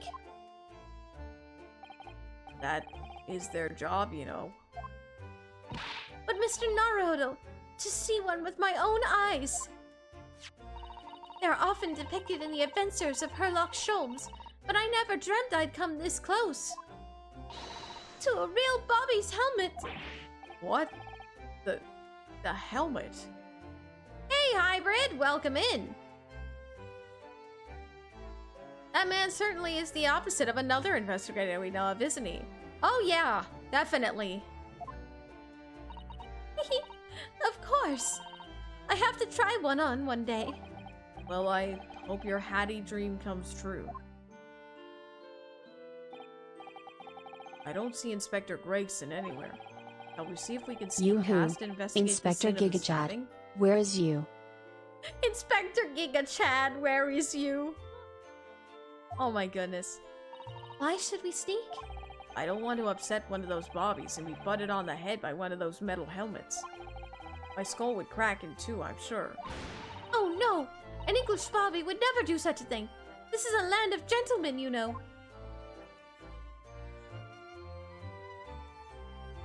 Alright then. Let's learn what we can, I suppose. This patch of pavement must be where the incident occurred. Yes. It's a very wide open space, isn't it? That's true. I can't see anywhere an attacker could have been hiding. Oi! What are you foreigners doing here? Oh, we, just investigating the scene, officer. Conspiring with that mustached fella from Japan, are ya? Conspiring? Come here to destroy evidence, have ya? Get out of here before I give you an hiding. Go on. He shooed us away like rats. Yes. You give him a wide berth, I think. What a disappointing experience. Well, I guess we aren't able to investigate as much as we'd hoped. Oh, that's a Scotland Yard carriage. They use vehicles like that to rush to crime scenes and cart away criminals. You're very well informed, aren't you? It's been a long dream of mine to ride in one of those throughout the streets of London. Well, just pick up a stone and throw it through one of the windows then. But that would mean being arrested in order to ride it. Wouldn't it? Still, if it's the only way, help me find a good stone. No, I wasn't serious. Jokes, Miss Susato. Jokes.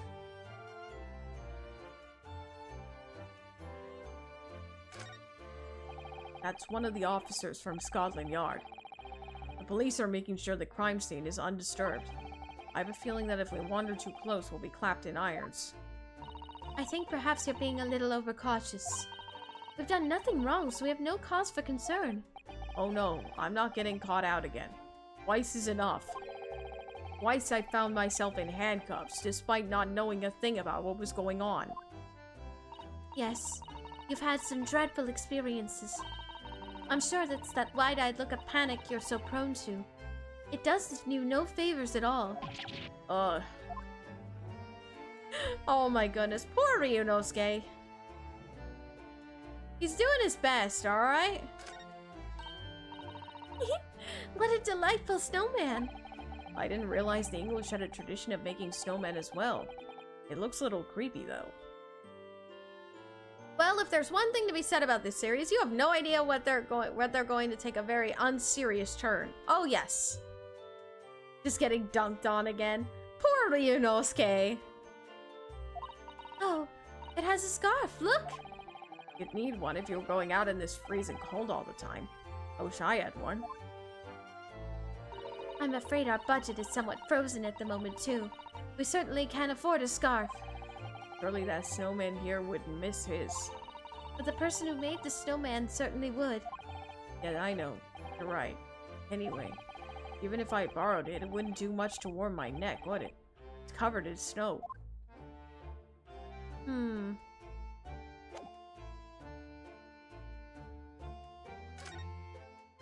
Let's move to the other side here. Oh, goodness! What happened to this bicycle?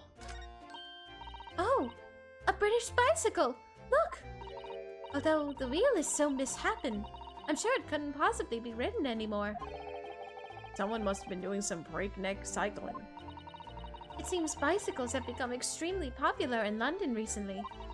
There's even a movement to change women's dress to allow them to ride as well. The bicycle fad won't last. I don't see why anyone would want to ride something like that. Ryunosuke? You have no idea. People ride bicycles all the time. A bicycle is a popular form of transportation. Hence why I'm trying to get one myself. Goodness! Do you dislike bicycles? No, not at all. I mean, it's not that I dislike them exactly. It's just that any occupation that involves taking both your feet off the firm ground seems reckless. If you'd ever tried walking on stilts and fallen into a river, I know you'd agree with me. We'll have to hire a bicycle sometime. You can sit behind me while I ride you around. Oh, goodness. Well...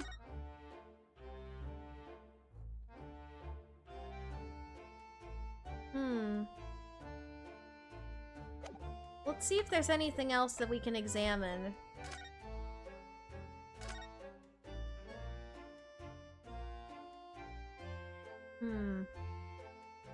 See, what else is there to examine? I'm examining around, seeing if there's anything else in the area that...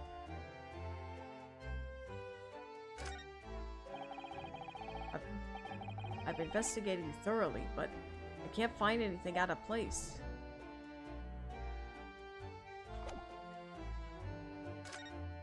Fair enough. That's a rather typical old brick building, isn't it? I'm sure it has a long and interesting history. Well, time certainly seems to have taken its toll on the place. It's crooked and sagging all over. In fact, it looks in decidedly worse shape than the other houses around here. We must find some cheap lodgings ourselves as soon as possible. Yes, you're right. Cheap, but ideally with reasonable level of floors. Yeah, I mean, fair enough. I mean, an old associate of mine often used a bike before he was reduced to walking. The same person could have gotten a bus pass, but he never bothered to for some reason. I don't know if that's experience or not hybrid. There are piles of snow on the pavement here and there, but the road itself is covered in carriage tracks. It seems carriages often travel down Briar Road. It soon disperses all the snow. I slipped over when I was walking down the pavement earlier. It seems like it would be safer to walk on the road instead. Oh, but you're rather small, Mr. Naruto, and dressed all in black. I worry coachmen might not see you, and you could be flattened by horses. Well, thank you for the rather small concern. Poor Ryunosuke is just getting dunked on. Let's head to the prison, see what's here. Let's talk to the quote-unquote criminal, if we will. So these are British prison cells. Oh, they're ghastly. It feels just like a dungeon. Yes.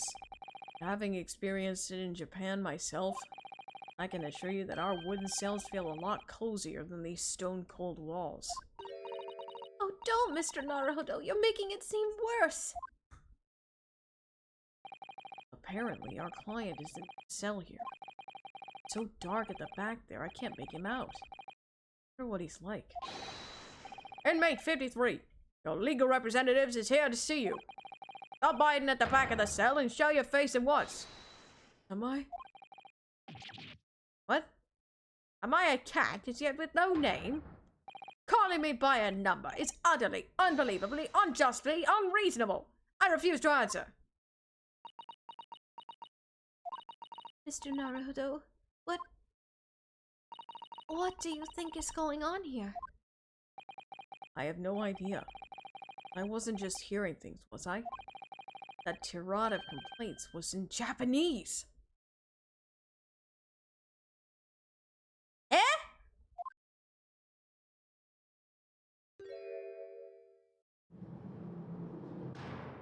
Oh, hi! Excuse me, but who— Shh! Quiet! All around, hiding. I know they are. They're watching, listening. Even now, I can sense it.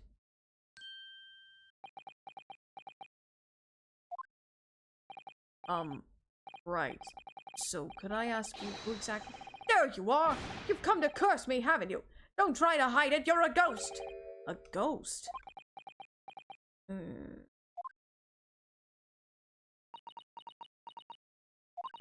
We mean you no harm, prisoner-san. Are you Japanese, by any chance? Oh! This is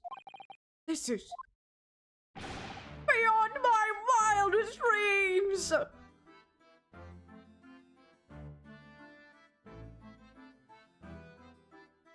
Forgive me for that outburst before. I'm so sorry.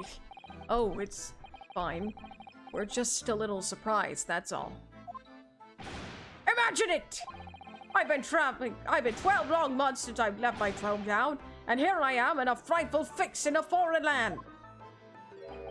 So hearing the sweet, sentimental tones of a compatriot's voice here in this damp, dark hellhole was a most monumentally moving moment! Who could have guessed that this new client Lord Strongheart assigned to us would turn out to be a fellow Japanese? What compassion my fellow countrymen show. To dispatch a first-class lawyer all the way from Japan to defend a mere foreign student. Noble, nurturing, never-failing Nippon! A first-class lawyer? Oh dear. I think there's been something of a misunderstanding here. I wonder, would you be so kind as to tell us what's happened? Why you've been detained as a suspect, for example? Yes, I can. I will. Shan't stay sullen and silent.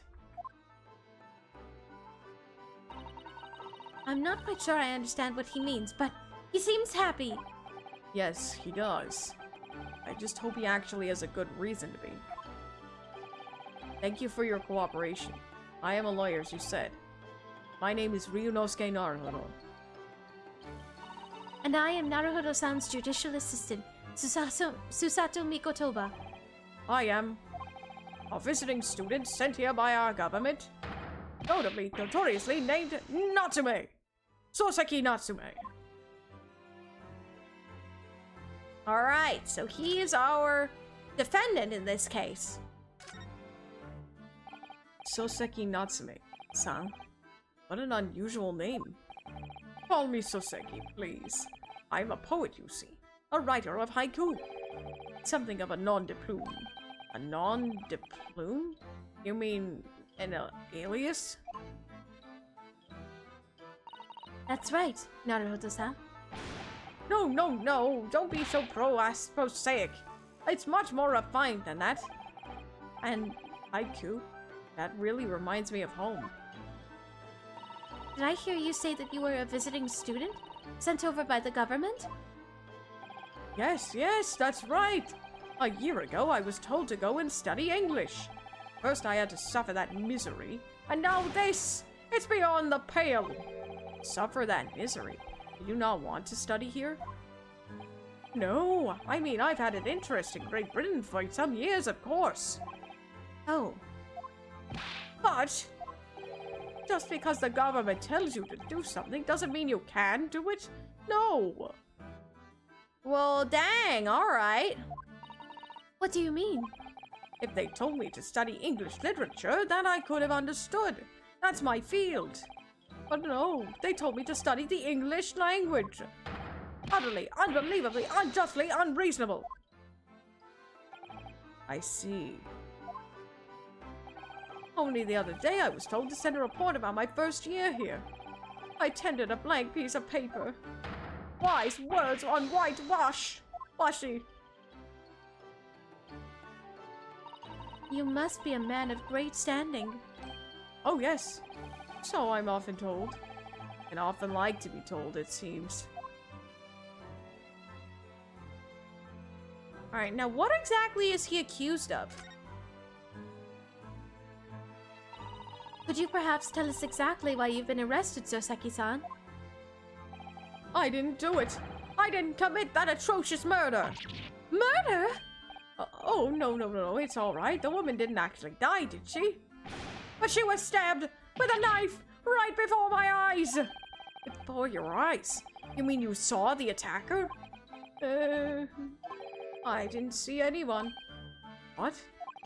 If I'd seen the person who did it, you'd think I'd be locked up in here? Oh dear. It seems this case is becoming rather complicated. Why me? Why me? Why did that silly woman have to be stabbed in front of me? It's the curse of London. It's incredibly, inexcusably, irritatingly inconvenient. These poses, man. So Soseki-san was there at the scene, but he didn't see the attacker. It's vital that we find out more about the case. Alright, let's learn all we can. But we will do that after a quick break. I will be right back, everybody. Don't go anywhere. I will return shortly. BRB!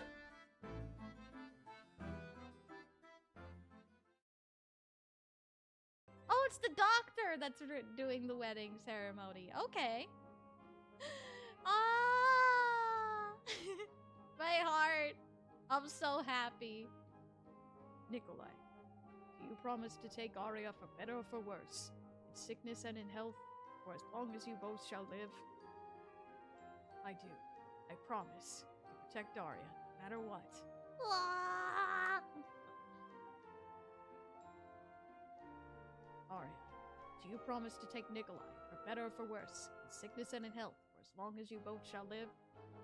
Absolutely. You may now kiss. Let's go. Objection! No! Dang it, I wanted to see it. I wanted to see it. Happy for that. Alright, so. Rima is a guy. Yeah? Yahoo!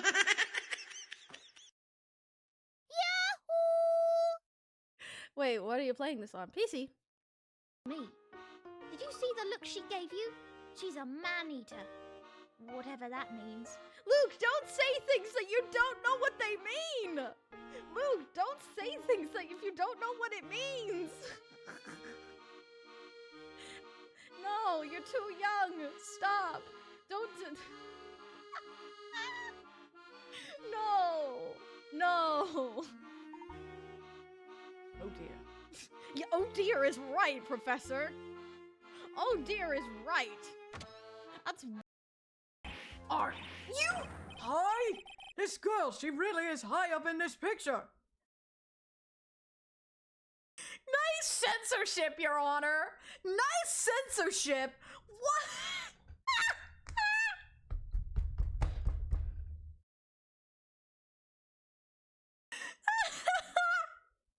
Nice censorship, Your Honor!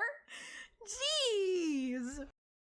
Your personal involvement will make crushing you into teensy-weensy pieces all the better. Probably the fever, but so openly hostile that it's almost kind of cute.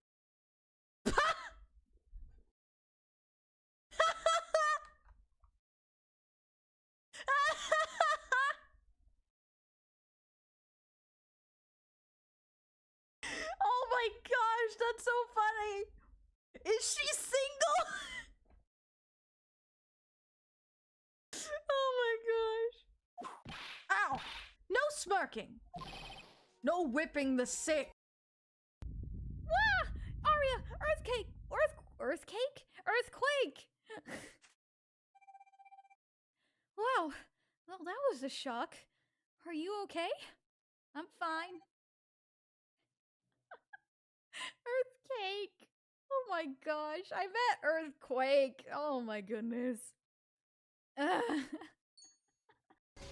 You have to start hitting on...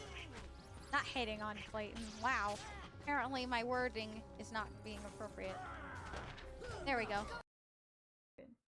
So today I woke up and I wanted to eat a croissant.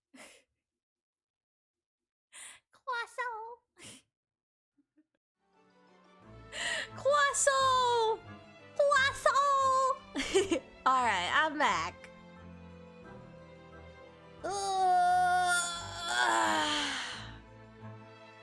I'm back, ready to roll. Let's do this. Hello, hello. Let's learn more about this case, shall we? Let's learn more about this case. It was an accursed evening, just after the snow had started to clear and heavy with fog. I'd been to the bookshop to buy some books, and I was on my way back to my accursed lodgings. Sure the bookshop wasn't accursed too. So this is our client, Dark. Soseki Natsume. And he is being accused of stabbing a woman. Not to death, but she was stabbed and she's unconscious in the hospital at the moment. As I was walking along that accursed pavement, I could make out the sole silhouette of another ahead of me. A woman, wearing a green overcoat she was, and just as I went to overtake her... Whoa! She suddenly let out a little scream and collapsed onto the cold, hard slabs of stone at my feet. How terrible! I called out to the woman, but she didn't move. It was like a ghostly, ghoulish, grim graveyard. Slightly exaggeration there, perhaps. I was terrified. I had to get away from there. So I ran. I fastened my legs would carry me back to my accursed lodgings. That's not good. They'll say it was shameful, I know, to run like that. Tell me, Soseki-san, was the victim an acquaintance of yours? Don't be ridiculous. You think I know any of these fair-haired English? And a young woman at that. I'm diffident, shy, timid, unsure. I can't talk to people. I see. A young woman, unknown to Soseki-san. And at the time it happened, who else did you see nearby? Did anybody pass you? Regrettably, apart from myself and the woman, I didn't see a soul. No one? Oh, great. So the victim was unknown to you, and there was nobody else on the street at the time. That creates something of a conundrum, doesn't it? What conundrum? What conundrum exactly? This guy does look like he was too high on coffee. Speaking of bicycles, I used to have my own bicycle, but the seat was too high for me and no one managed to get the seat down. We ended up returning the bicycle for being faulty. Oh, that's disappointing. I really would like to have a bicycle to be able to get around, hence why I have one on my throne right now. To be able to get around and do things. Well, if what Suseki-san has just told us is true, there's something I can't explain. He says he didn't know the victim, and there was no one else at the scene. I don't think it's been mentioned before, but Natsume is a real Japanese poet who visited England in 1900. They consulted his estate about his portrayal in this game. Ah! Tutsamfa! Welcome in as well. Welcome into the stream.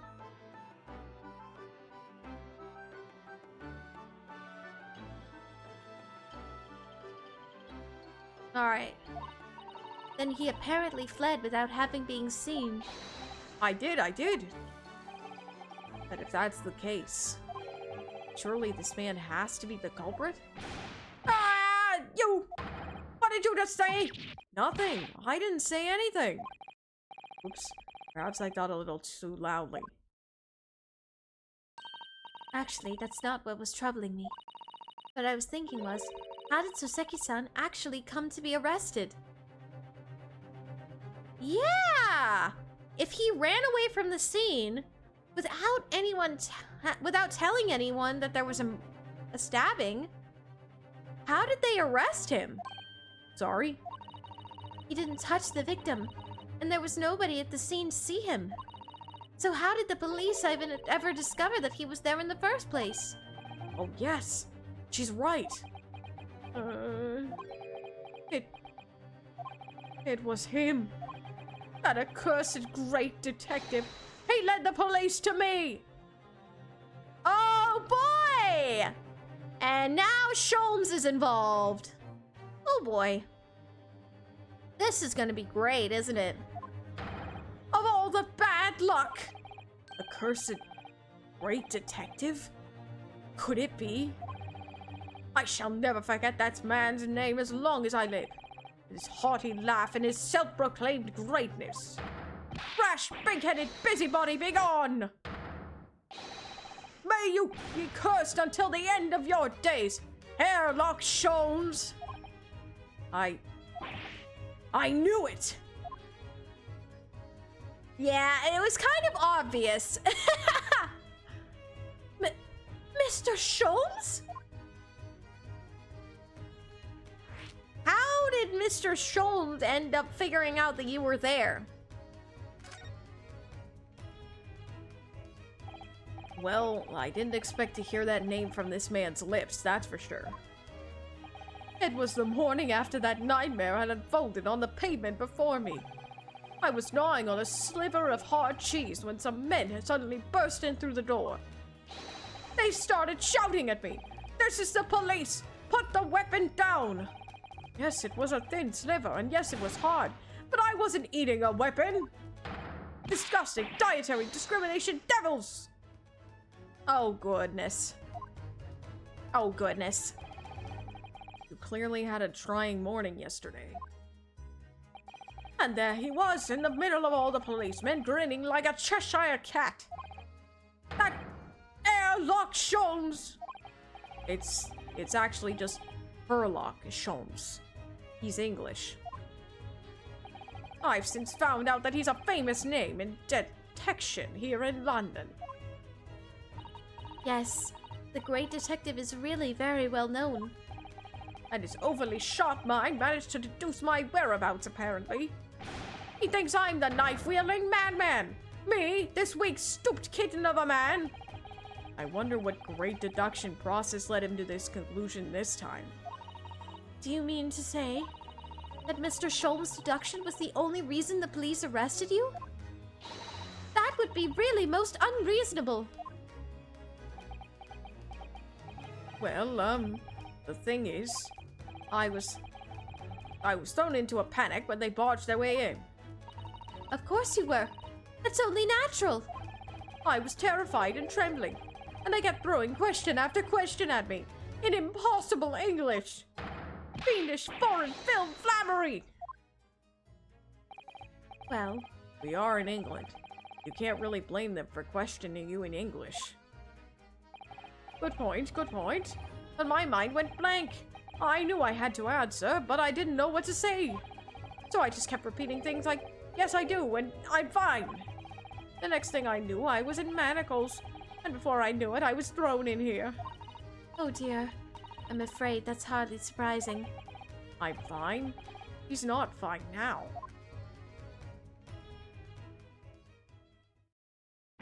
Mr. Naruhodo Esquire! Oh, you can just call me Naruhodo. And when we're speaking English, a simple mister is more than enough. Oh, yes, alright. Yes, they've really got to me. This country is poisoning my mind. But please, I beg you to defend me in court tomorrow. You can tell them what really happened.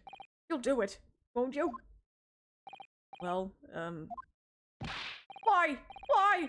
Why is it so hard to say yes to me? Well, the thing is, I'm just a student like yourself, on a study tour. A student? I have defended a case in the Old Bailey. Only the one, though. At this moment in time, I really don't know what I'm supposed to believe in.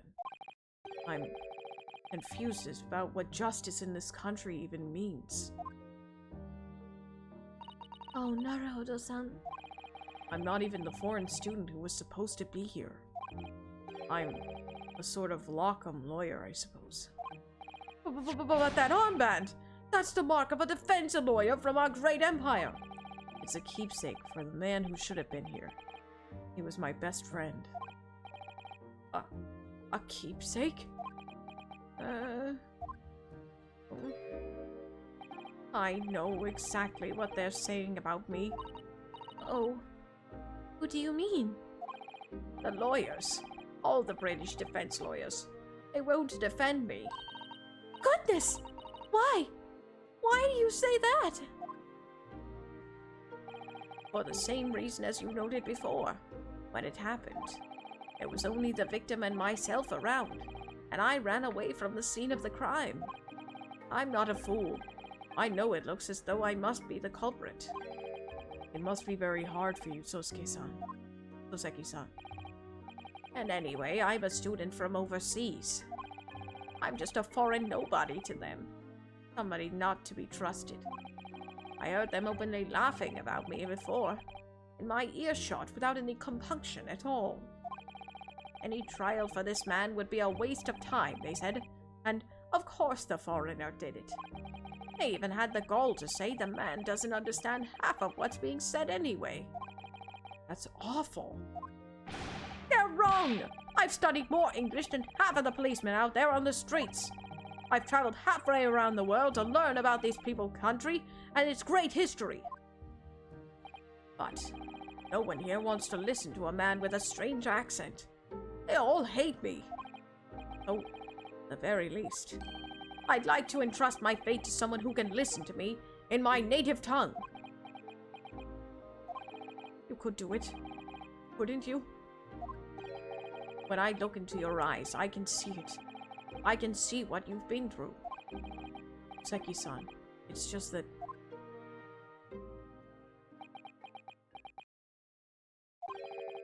Give me a little time. I'll do what I can, for the time being. What do you mean? We shall investigate the case as thoroughly as possible. If we can find some clues, it will give us a much better chance, I'm sure. Oh, yes, yes! Thank you! I'll be here, all alone, waiting for you. Welcome, student Mr. Naruhodo Esquire. We should be going then, Naruhodo-san. We have a case to prepare for. Alright. Alright. Let's check this scene again. I'm sure there's something that we've missed. Oh! Hi! What's the Japanese delegation doing here? Oh, Inspector Gregson! This isn't on the tourist trail, as I'm sure you're well aware. Yes, of course. We're here to investigate. So, you've been to the holding cells, then? What you make of the criminal? He's not a criminal, as you put it, Inspector. He's a suspect. We'll see about that. You Japanese like to stick together, I suppose. Well, do what you will. It doesn't bother me. The bloke's in court tomorrow, whatever happens. And the verdict's a foregone conclusion. Ugh, the stone-cold air of rejection. Take heart. London at this time of year is full of stone-cold air. That makes it worse somehow. Oh gosh. Well,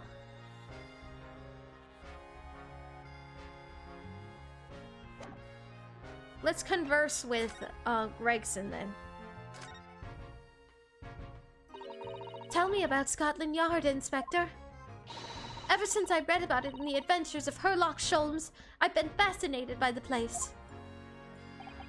The Yard is the most sophisticated policing organization you'll find anywhere in the world, ma'am. Oh, and you know I've always dreamt of wearing a real Bobby's helmet. It does make them look the part, seeing that policeman there with his helmet on. You certainly get the sense that this is a man who will take no nonsense in his duty of protecting the city. Oh yes, doesn't he look wonderful?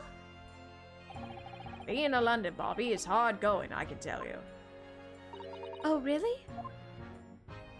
First thing in the morning, you know what he does? Goes round and rouses all the laborers on his beat so they can get off to work. What? He wakes people up? Yep, raps on their windows with a long pole.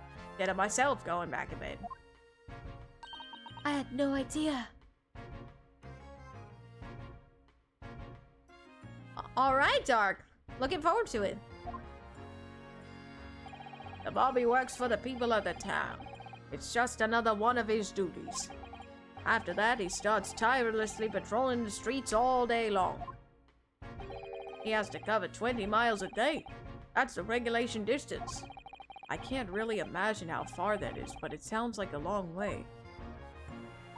Let me see. 20 miles. That's approximately the distance from Tokyo to Yokohama. On foot? That's definitely taking things a step too far. And when it gets dark, of course, he has the important job of lighting all the gas street lamps. Oh my. And I suppose in between all of those duties, Bobbies are expected to investigate cases as well? And chase after criminals trying to evade the law. I'm not sure you could call it an in-between exactly. Thirsty. Or alongside, but yes. Thank you for the hydrate.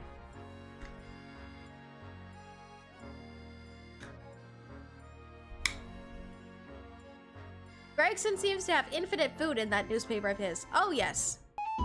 Thank you for the stretch as well. A step too far. I see what you did there, game.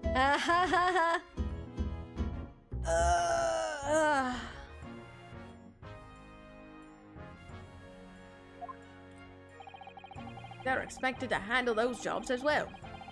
We do have men keeling over from time to time, I admit. I'd always dreamt of wearing one of those helmets, as I said. But it's with a heavy heart that I shall have to relinquish that dream to you, Mr. Naruhodo. Your heavy heart will be my heavy head if you do. Your heavy heart will be my heavy head if you do. It happened around 5 in the evening, 2 days ago, just there on that open bit of pavement. The victim, a young woman, was stabbed with a blade from behind. Is it right that the lady is still unconscious now? You mentioned she's being treated in hospital. I never said she was a lady. Truth is, unless she comes around pretty smartish, we won't be able to find out much about her at all. I suppose that means they haven't been able to take a statement from her, of course. Put Ryunosuke's words on a t-shirt and sell it. Goodness. Here's a map of the local area I happen to have on me. You can take it if you want. Really? Are you sure? It's yard policy to give lawyers defending suspects the odd bit of information to go on. I haven't actually accepted the job yet, but still. Thank you, Inspector. We gratefully accept. A street map of the local area showing where the victim was found. Anyway, as far as we know, there was no one else on the scene other than the victim and your fellow countrymen. So who did it, do you think? Not much of a head-scratcher, is it? Well, I know Mr. Natsume is also claiming not to have seen anyone else around, but... But just because he didn't see anyone, it doesn't mean we can be sure that nobody else was present. I'm sorry to have to tell you, but we most certainly can be sure. How? Because, ma'am, the precise moment of the stabbing didn't go unnoticed. What? We have two very reliable witnesses, no less. Of course. Ah, Shinichi! Hello! それにまさか解毒剤で完璧に元の体に戻るなんて思わなかったし。Hi, Shinichi. Thank you for the Shinichi line. Alright. Let's see. Let's continue.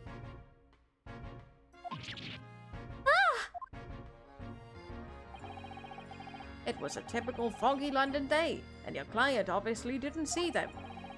There were witnesses now. How are there witnesses when there was supposed to be nobody there? Huh? How were there witnesses? Who are these witnesses, Inspector? A fellow and his wife, and the man's one of the most reliable and respected citizens in all of London. He's a copper from Scotland Yard. Ah! A policeman? That might change things. And this policeman just happened to be there at the exact moment the woman was attacked? Nothing peculiar about it, ma'am. Part and parcel of being a bobby. Catching them banging the act and all that. Do you think it might be possible for us to ask that policeman a few questions? Be my guest? You can ask him what you like. In court tomorrow. Oh. I doubt he'll be summoned as a witness. I've no doubt he'll be summoned as a witness. Believe it or not, I was actually thinking about getting Shinichi. Well, it is random, so... And your chance was a good one, apparently. I'll give you something to look forward to. That's that, then. He's got no intention of letting us meet the man beforehand, it seems. A policeman witnessed the incident. As your judicial assistant, I must warn you that this could make our job very difficult indeed. Yes. As a non-judicial assistant, I could have warned me of that too. Oh yes, one more thing, Inspector. What? The person who led you to the suspect. I hear that was Mr. Herlock Sholmes. What are you bringing him up for? Was it something I said? The color has drained from his cheeks. Uh-oh. Something's up. That twitchy Japanese bloke goes on trial tomorrow. Are you going to defend him or not? Well, makes no difference to me, but I will just say this. No London lawyer worth his salt would touch that case with a barge pole. Because the prosecution is being handled by the Reaper of the Bailey, you mean? There's no way to save the man now. It's a waste of time trying. It's all a bit strange, though. Sorry? The Reaper. He hasn't appeared in court once for a good few years now. Yes, we did hear something to that effect. And the only people he usually bothers with are the real scum. The master criminals. The violent ones. Master criminals? The violent ones? That's right. He handpicks his victims. Only deals with those guaranteed to go to the gallows for their sins. But Mr. Natsume would hang for what he's accused of, surely. That's not my point, Sunshine. Yes, the young woman was stabbed, but it didn't kill her. Couldn't even say the intent was there. This isn't the sort of case I'd be expecting the Reaper to want to sink his teeth into, for want of a better phrase. Well, it's not exactly a minor infraction, is it? It is a little strange that someone of his caliber would be taking on a case like this. No, there's got to be more to it. Some reason he's taken an interest. Really? What sort of reason, Inspector? You think I can tell what's going on inside the head of the Lord of Darkness? You'll have to ask him yourself at tomorrow's trial. Are we really going to have to face the Reaper again? The Lord of Darkness, as he put it. Mr. Sholmes. Who did you hear that name from?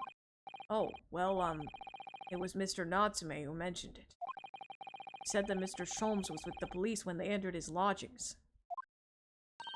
I'm sure it was the result of one of Mr. Sholmes' inspirational great deductions.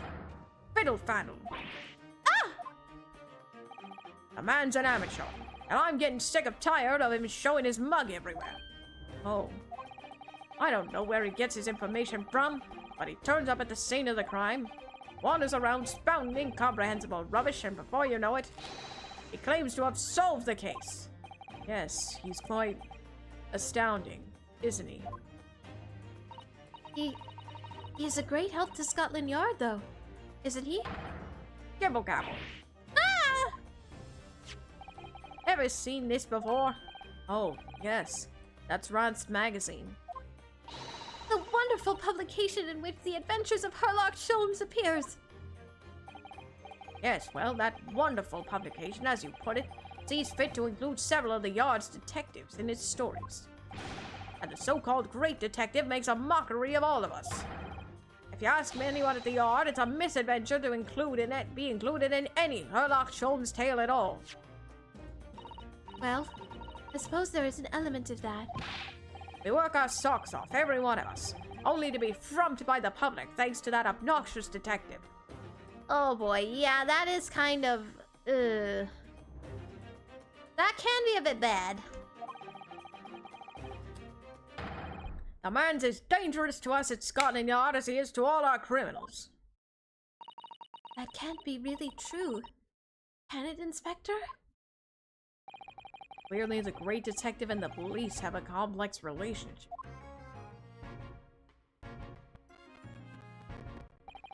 Well, I don't think we're going to get any more useful information out of the detective.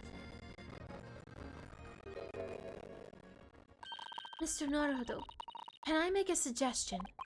Oh, yes, what is it? Well, it seems to me that we must speak with him about this. By him? You mean... Oh no. You don't mean... Mr. Sholmes? Yes, Mr. Sherlock Sholmes. Exactly. Did the audio fix itself, by the way?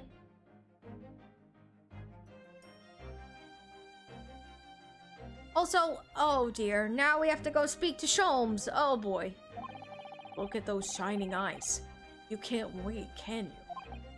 Well, Mr. Natsume did blame Mr. Sholmes for all of this, didn't he?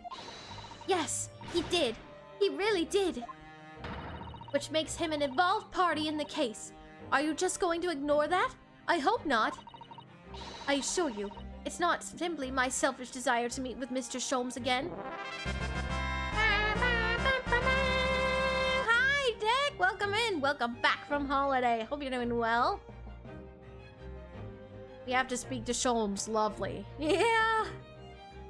Given what we've seen Sholmes do before, I'm more inclined to believe Sholmes isn't as reliable as he makes himself to be, given in Greg's words.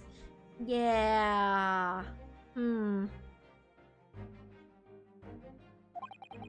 Trouble is, we have no idea of the man's address. It's Baker Street!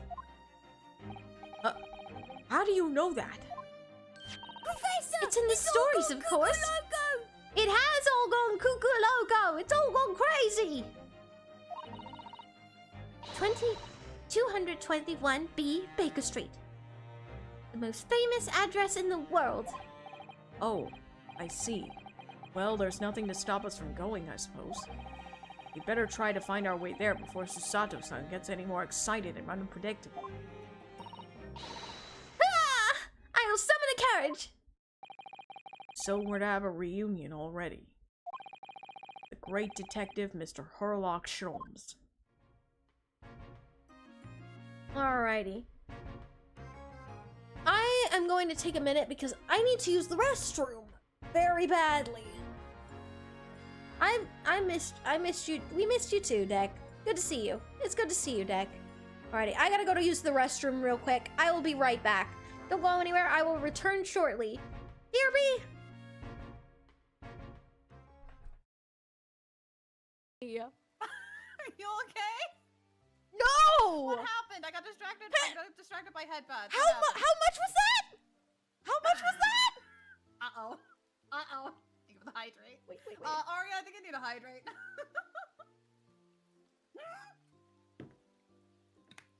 Let's go! Wait, did you get one too? No, but that's awesome! Let's go! What? I need to hold on. Let's freaking go!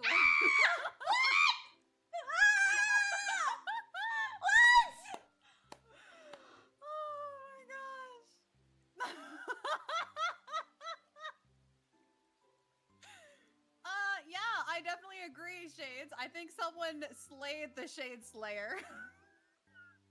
Normally it's the Shade Slayer that does the slaying, but what the heck? Who's calling me a liar? Is that what you're doing? Ruh-roh! Ruh-roh? Ruh-roh! Really, Your Honor? Really? Do appreciate a good salad. A dwarf scroll. Going to Del Taco. They have the thing called free shabakadoo. Free shabak. All right. Anyways, enough with the memes. Panera's pumpkin soup is nom nom. Ooh, I do like pumpkin. Pumpkin is not me. It's very delicious. Everything for the meme. Oh, there he is. No, wait. Come back. I want to say hello. That is so cute. Yes, hug the Stampa. There's a dandelion. Boop. That's not a dandelion. That's a daffodil. What the heck, Aria? We all love Stampa. Absolutely. All I think about is D, Luke. Not to vagina. I'm sorry. Please, no. I'm sorry. That was so mean. I'm so sorry. Gosh, why would you do that to me? I'm so sorry. Poor Lilia. Alright, I'm back. I return. Yes, the fan art has been replaced with clips. I do like the idea of having the clips in the BRB menu. Kind of gives people who are new a kind of view into the world of our streams. Anyways, I'm back. Sorry about that. I had to use the restroom really badly. Anyways.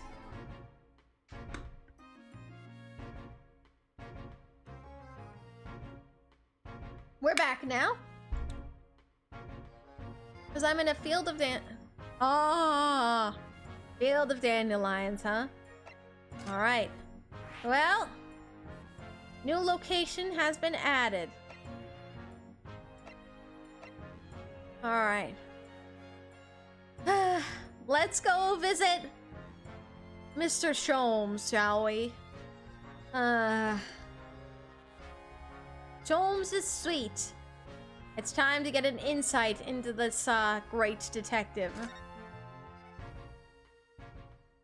Boy, oh boy, this is gonna be nuts. Oh! Cutscene!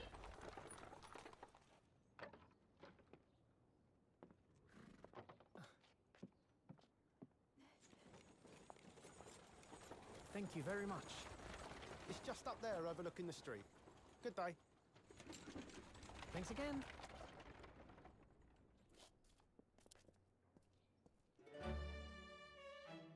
This is it. The residence of Mr. Herlock Sholmes. Oh boy.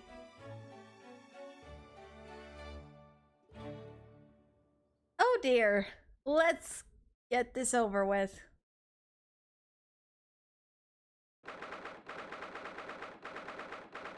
The 19th of February, 12:53 p.m.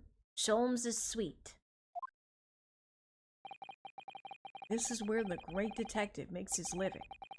It feels surreal. Okay, so it's all gone cuckoo loco earlier and now we have to talk to someone cuckoo loco too. Here goes. Here goes nothing, right? It feels surreal to be here somehow.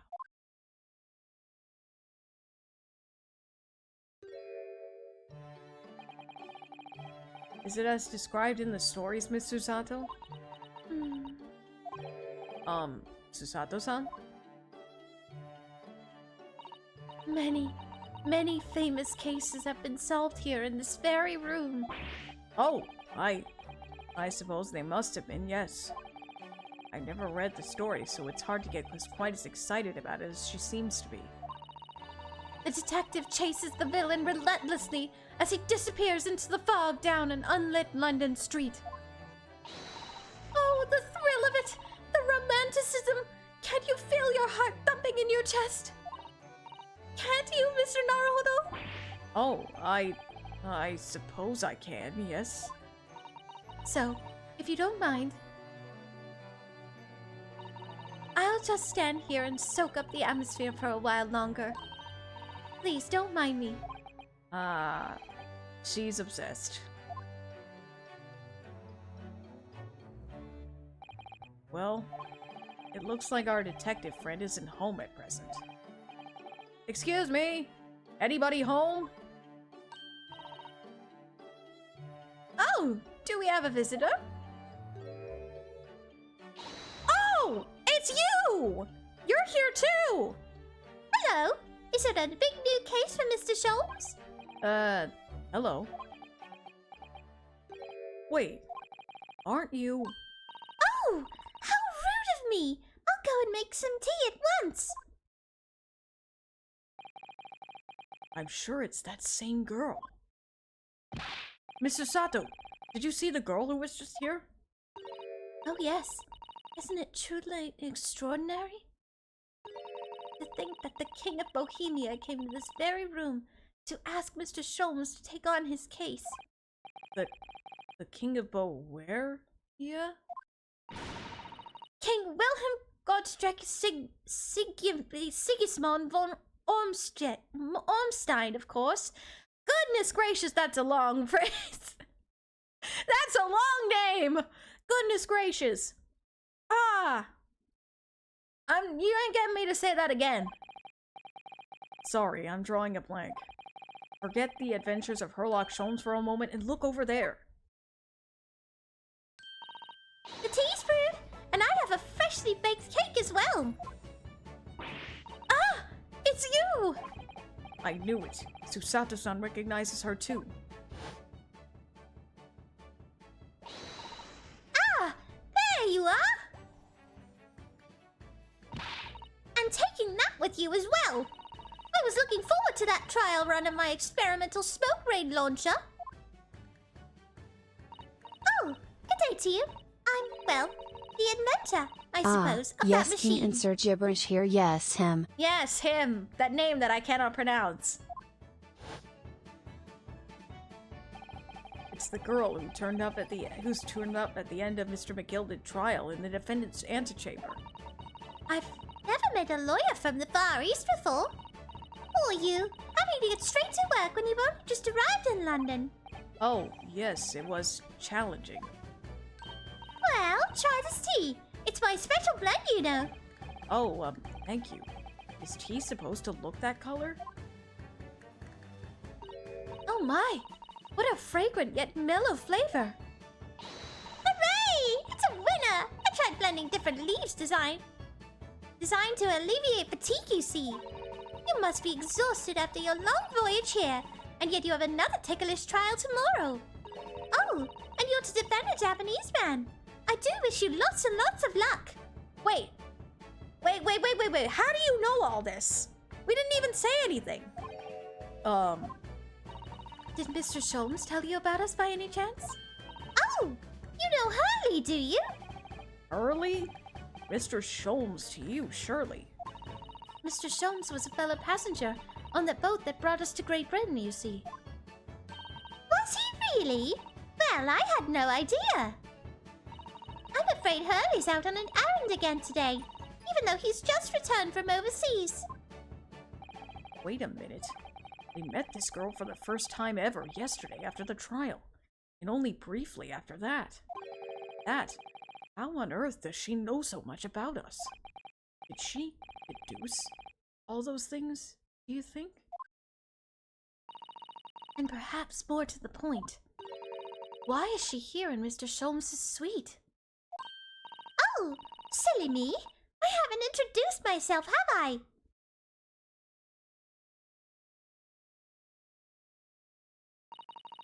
It's a great pleasure to meet you both. My name is Iris Wilson.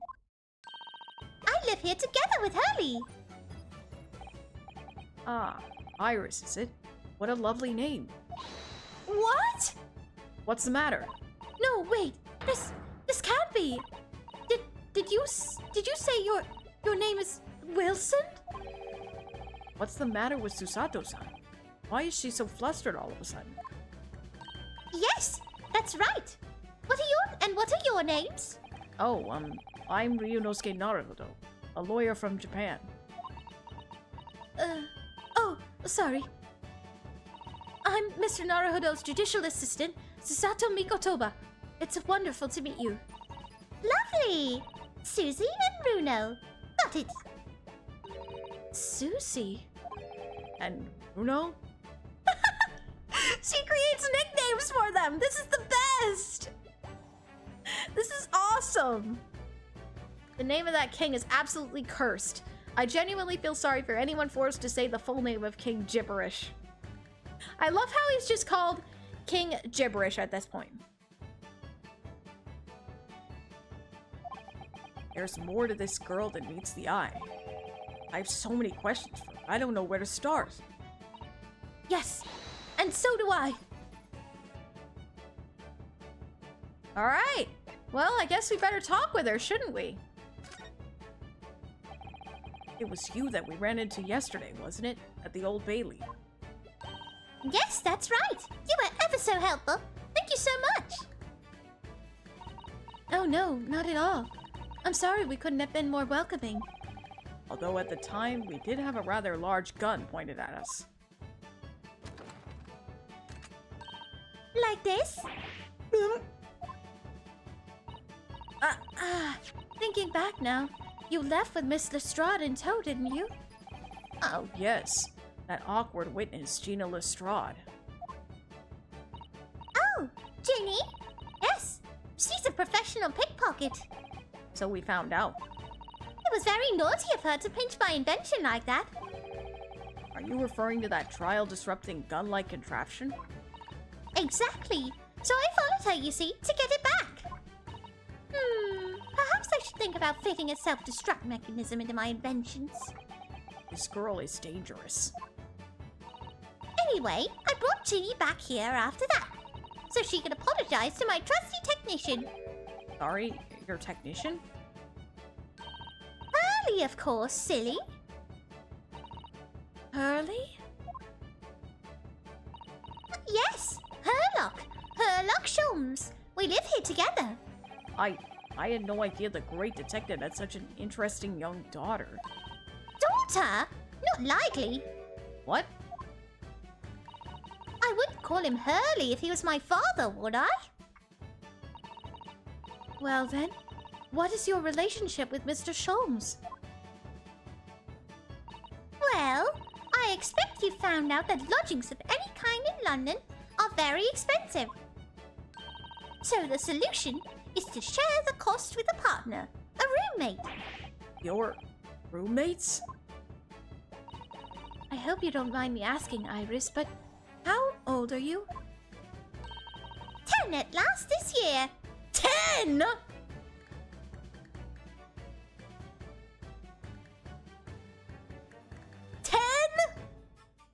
I was thinking 12 or 13 at least.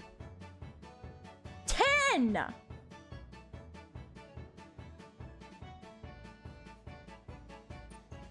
Eh, 10 years old.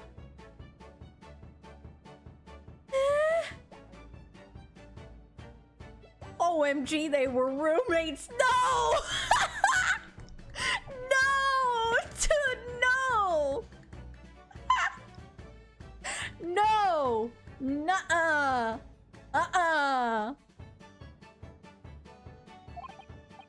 Well, what of your mother and father? We're moving on from that now.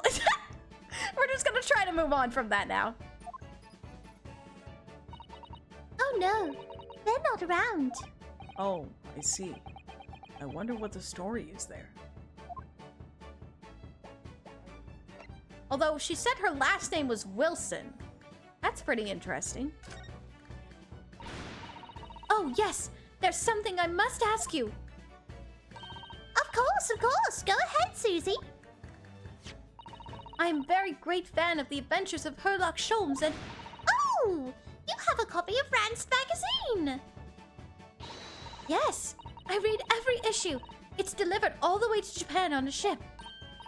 Oh, this is so exciting. My stories are being read on the other side of the world. My stories? That's right. Hurley is always solving such amazing cases, you see. And he tells me all about them. They really are quite fascinating. It would be such a shame if I was the only one who ever heard them, don't you think? Goodness! Last night, he was telling me all about a new case he solved on a steamship traveling from a faraway land.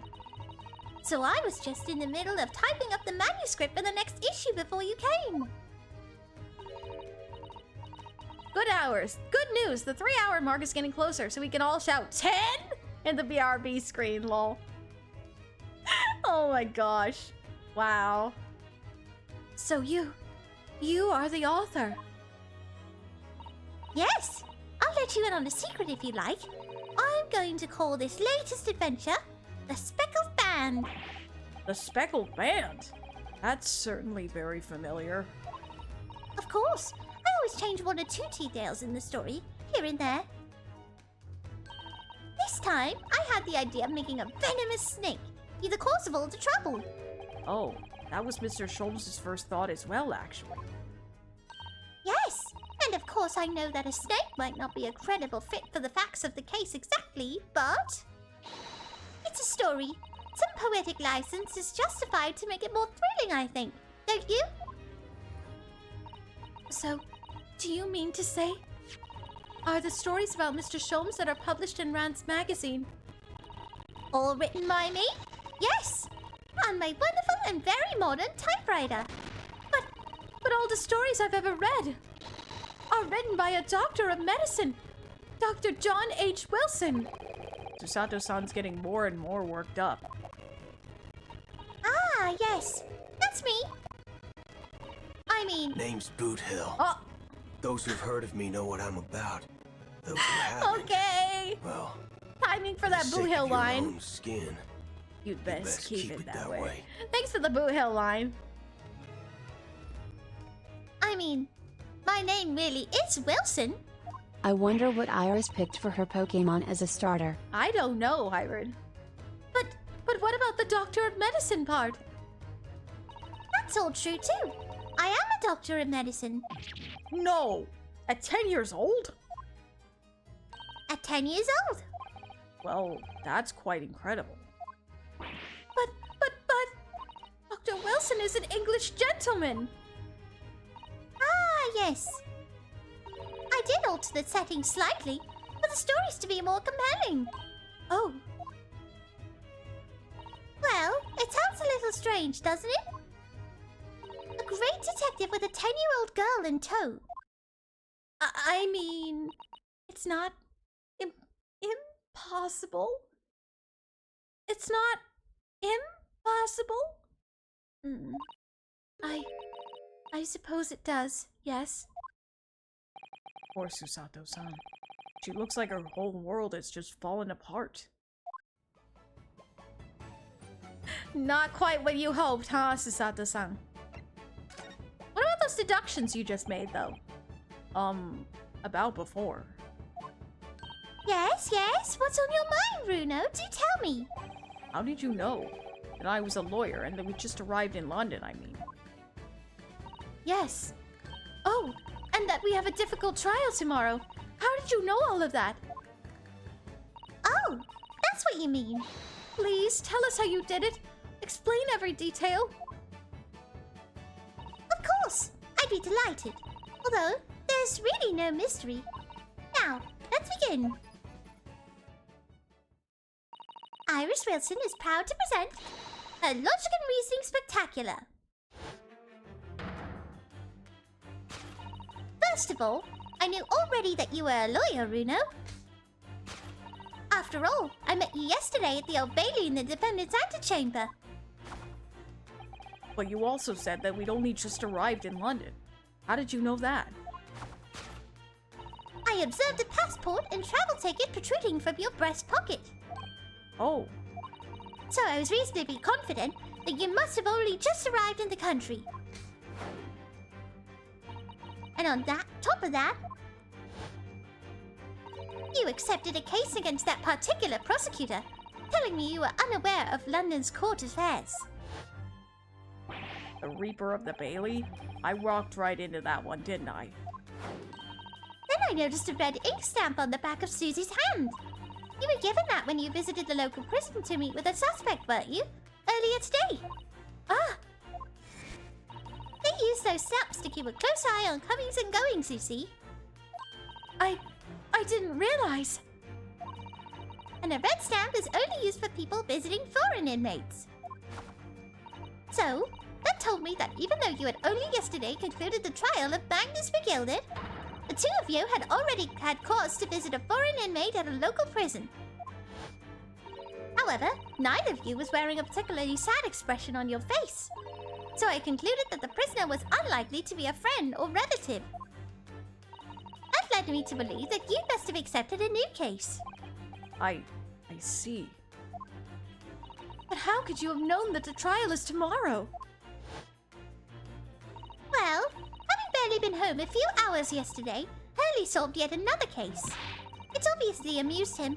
He told me that he'd caught a Japanese man who was bawling and trembling. A Japanese man? Well, clearly that must have been... Mr. Natsume! Now, Runo has that fancy Japanese sword. And I think your outfit is called a kimono, isn't it, Susie? Well, anyway, it was clear to me that you both came from Japan yourselves. So I put two and two together and decided you must be defending the Japanese man Hurley caught. And there was only one conclusion those facts could lead me to. You both came here to ask Hurley about the case.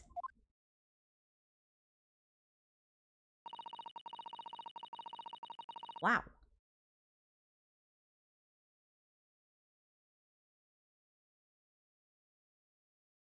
Those keen, observant eyes. Are you sure you're not the detective, Iris? Are you sure that you're not the detective, Iris? You should be the detective here, I think. Not Sholmes. I think it's the other way around. I think it should be the other way around. There's a note on the mantelpiece that says the man's trial will be tomorrow. Hurley is always stabbing his notes with a knife, you know. He's silly. And that's all there was to it, really. Thank you for listening.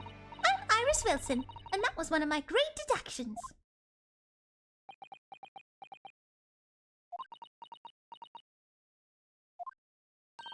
Well, was it a winner? Were my deductions correct? They were spot on. That was amazing, Iris. Truly a great deduction. You even managed to discern something of Mr. Sholmes's delivery. Oh, well, I was just copying Hurley's style for fun. This is really, really very good news. You could tell us all about the case involving the Japanese man. You will, won't you, Iris? Please? Well, might as well, right? Wouldn't that be a twist? Indeed. So yesterday, Mr. Sholmes apprehended a Japanese man, you were saying?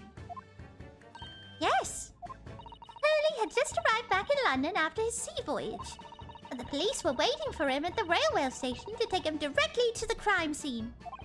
Ah, the great detective is a popular man, it seems.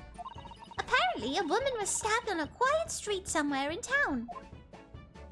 Then there were witnesses who had seen a short, shifty-looking, stooped man running away from the scene. A short, shifty-looking, stooped man. Mr. Natsume. Mr. Natsume, beyond any doubt. Joseki-san said he didn't see anybody else on the street at all. But it seems there were witnesses after all. Well, I think we found the real professional here in deduction, I would say. Hurley used his great detective powers to determine the man's address. There was a lodging room very nearby. He went directly there with the police, and what did they find? A short, shifty-looking, stooped man, shivering in fear. Mr. Sholmes' great deduction certainly hit the mark that time. Of course it did. He's a great detective. Still, that means the incident occurred only 2 days ago. Surely tomorrow is too soon for the trial, isn't it? Definitely. We have no time to investigate properly. Hurley says that London is rife with crime. Oh. Scotland Yard is doing its best, but they can't stay on top of it, apparently. Oh dear. I hadn't realized the situation was so dire. Wouldn't it be crazy if it was revealed that Sholmes is actually a great detective, but he had a reason for acting weird? Maybe. Wouldn't that be interesting? That's why they can't afford to spend too much time investigating cases and trying the criminals in court. Staff and money are both short. Crimes are usually pinned on the first suspicious person. That's terrible. I suppose it's the harsh reality of the workings of the world's greatest justice system. I suppose it is. But in that case, I don't hold out much hope for Soseki-san.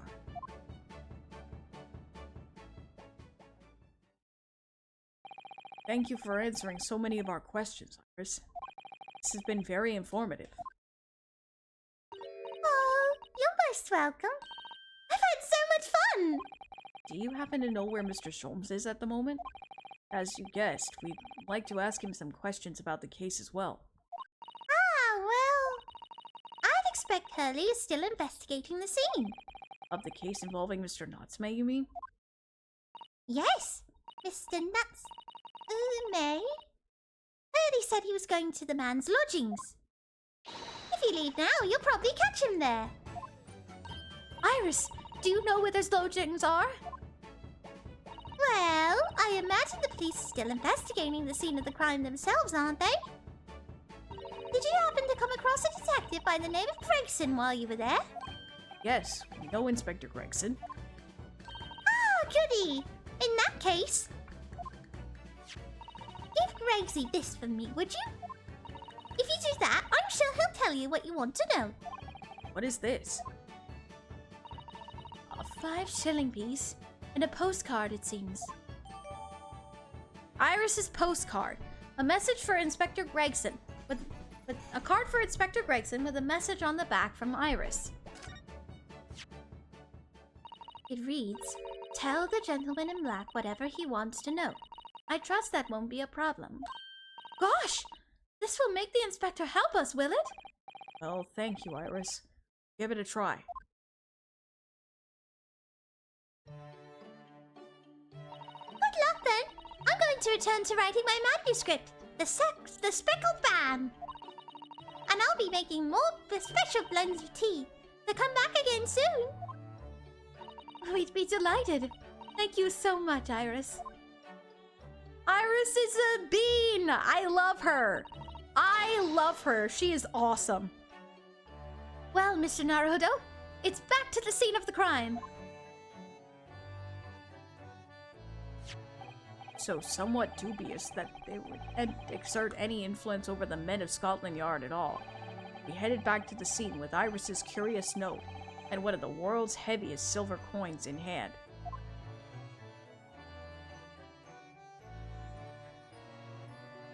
Oh, and that's part one.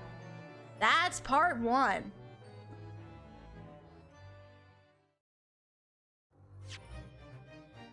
All right. I should try to get more info out of coppers by slipping them 5 pence. I don't think that's how that works. Yes, we will add Iris to the baby squad. Iris is now a part of the baby squad. Oh. Alrighty. Ugh. On that note, well, time to go to work. Thanks for the entertainment. No worries, Hybrid. Thank you for stopping by. Hope you have a great rest of your day. Stay sharp. Alrighty. I'm going to take a break real quick as we're at the 3-hour mark, and we've got 1 hour left to go. Alrighty. I will be right back, everybody. Don't go anywhere. I will return shortly. BRB! Me. Did you see the look she gave you? She's a man-eater. Whatever that means. Luke, don't say things that you don't know what they mean! Luke, don't say things that if you don't know what it means! No, you're too young. Stop. Don't. No. No. Oh dear. Yeah, oh dear is right, Professor. Oh dear is right. That's.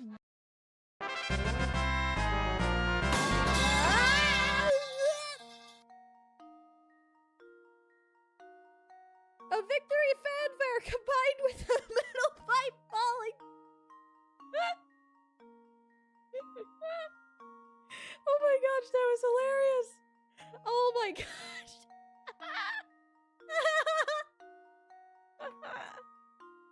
Someone clip that, please. Oh my gosh. What a combination is right. Oh. Tara, where's he going?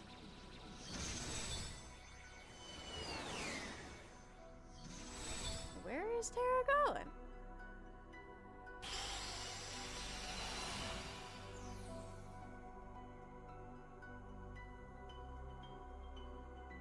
Ah, what did Tara do?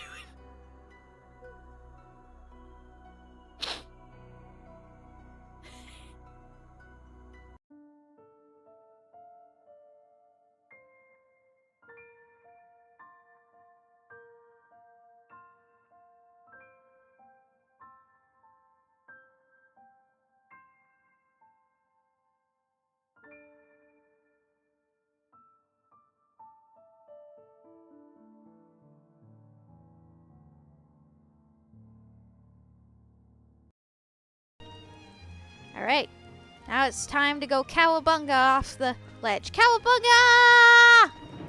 Oh, and back into a pit of heartless. Cleaning it up. It's alright, Shoto.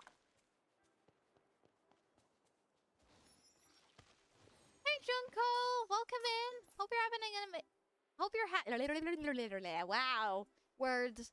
Hope you're having an amazing Thursday. Or Friday, or whatever time of day it is for you.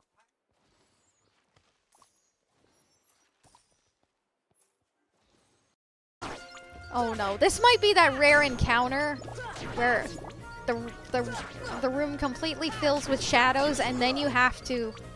oh, never mind, I got a potion. Yay! Oh, perfect. Oh, yeah it is! Ouch! I need to get out of here. I am not high enough level for these. Ow, ow, ow.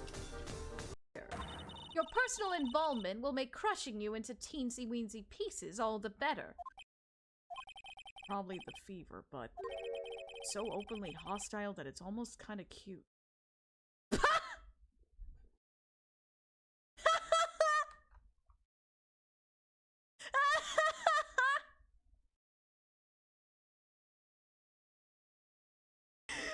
my gosh, that's so funny. Is she single? Oh my gosh. Ow! No smirking. No whipping the sick. This is actually rather good. No whipping the sick. Oh my gosh, I forgot about that one. Oh, that was funny. Good old Francisca Von Karma. Making sure that Phoenix is kept in order by freaking whipping him. That comeback line was the best. No smirking. No whipping the sick. Anyways. Let's head out and continue on with the adventure. Alright. The 19th of February, 2:38 p.m. Briar Road. Oh. Once there are sufficient records Hey, in the Dan Hung! the flow of individuals will link together seemingly independent events. Hey, Dan Hung! Thank you for the Dan Hung line. Appreciate it. It looks as though the police are still here, carrying on with their investigation. Perfect. So let's find Inspector Gregson as quickly as possible. Yes, and let's see if he'll take a break from his chips to look at that silver tip Iris gave us for.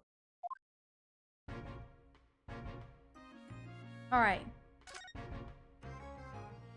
Hey, buddy, we have something to show ya.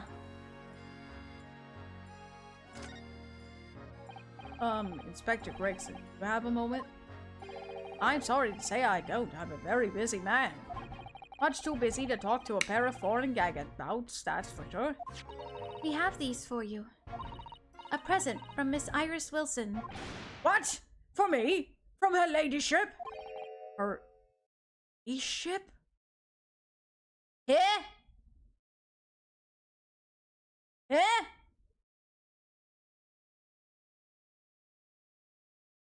I think that's about right there, Dark. I think you're right there. What do you mean, her ladyship?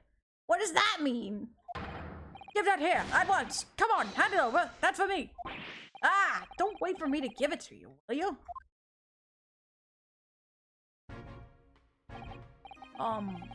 What was that coin exactly? It's a silver crown, obviously. But it's a lot more than that. It's, well, it's an appearance fee. That's what it is. An appearance fee? Oh, I see. You mean... That's right. For the adventures of Sherlock Sholmes. Her ladyship always offered me a little financial reward for featuring me. Every time. Yes, yes, of course. I know all about your exploits, Inspector. I've read them avidly. Of course. Her using my name without my say does make me the butt of a lot of unpleasant jokes, but still. I'm sorry, Inspector. That must be difficult for you. Never you mind that. So, what do you want to know then, eh? Sorry? Tell the gentleman in black whatever he wants to know. I trust that won't be a problem, it says. Well, obviously it's not a problem. Go on, fire away. What do you want to know? Well, if you wouldn't mind, Inspector, we'd very much like to know the address of Mr. Natsume's lodgings. Ah, a little knife stash Japanese fellow. He lives in a right old hovel. It's just over there. Look. On the first floor of that house on the corner where that wreck of a bicycle propped up. That is nearby indeed. If I remember rightly, the landlord is a Mr. John Garadeb. Right, well, if you see her again, you make sure you give her ladyship my regards, you hear?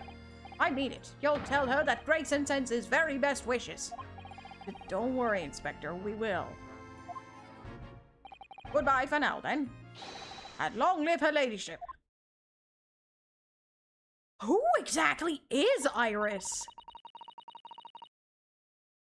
Well, at least he told us what he wanted to know before he left. Yes.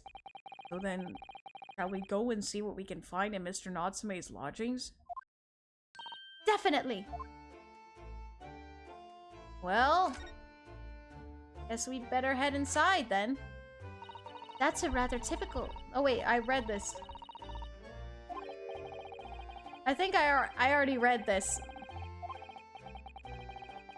We just need to go inside, it seems. Hi, Mr. Food Paperlo. There's still a lot that we don't know about Iris other than the fact that she's a bean. I have a feeling she's got some history behind her. Alright. Move. Alright, Mr. Natsume's lodgings.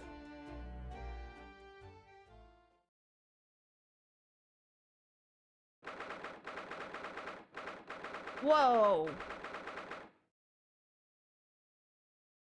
It's a bit of a mess in here, isn't it? And very decorated.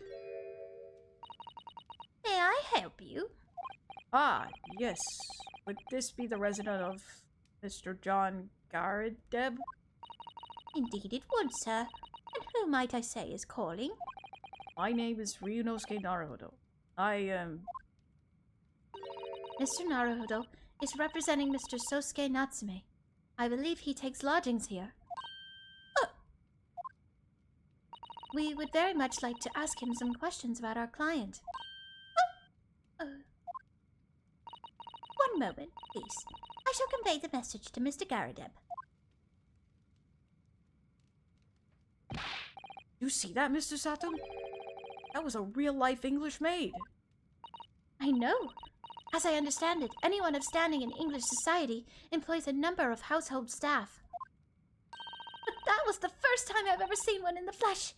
Oh, this day keeps getting better. It certainly feels like we've really arrived now, doesn't it? We need only to meet a butler, and the experience will be complete. Well, I'm not sure if I'd go that far, but I understand the sentiment. Thank you for waiting. Mr. Garadeb will see you now. This way. So this is Mr. Garadeb, huh?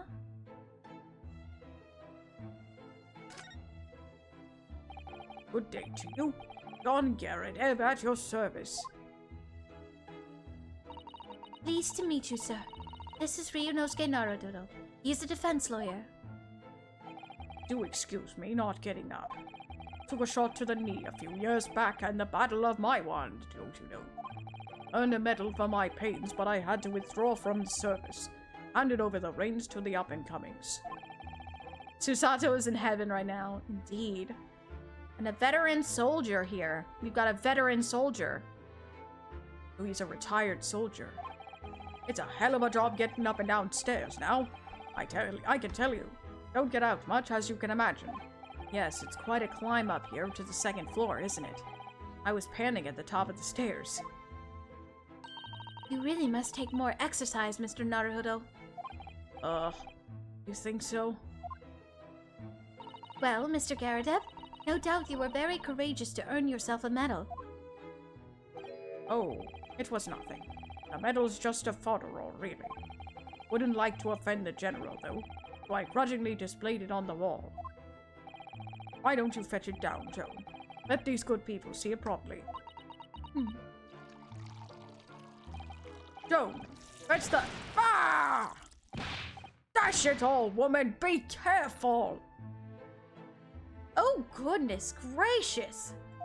Oh, dearie me! I do beg your pardon, sir. You jolly near took the skin off my hands. I shall be more careful, sir. So anyway, there you have it. Living the quiet life now. Yes, I see. Now then, I hear you want to know about the chap lodging downstairs. Is that right? Yes. We would be very grateful if you could answer some questions for us. Only too pleased, naturally. Especially if it helps to keep the peace here in Blighty. I forged an alliance with the Empire of Japan. We forged an alliance with the Empire of Japan recently, as I'm sure you're aware. So this case is very much in the public eye, as it were. Oh, is it? Even had some famous detective poking around, you know. In this old house, would you believe? Yes, Mr. Herlock Sholmes. Could have been. Didn't catch the chap's name. Not really my cup of tea, all that detective business. Oh, but you have a copy of Rand's magazine here, so... Eh? No, Anyway, the chap's investigating the foreigner's room as we speak. So he's in Soseki-san's room.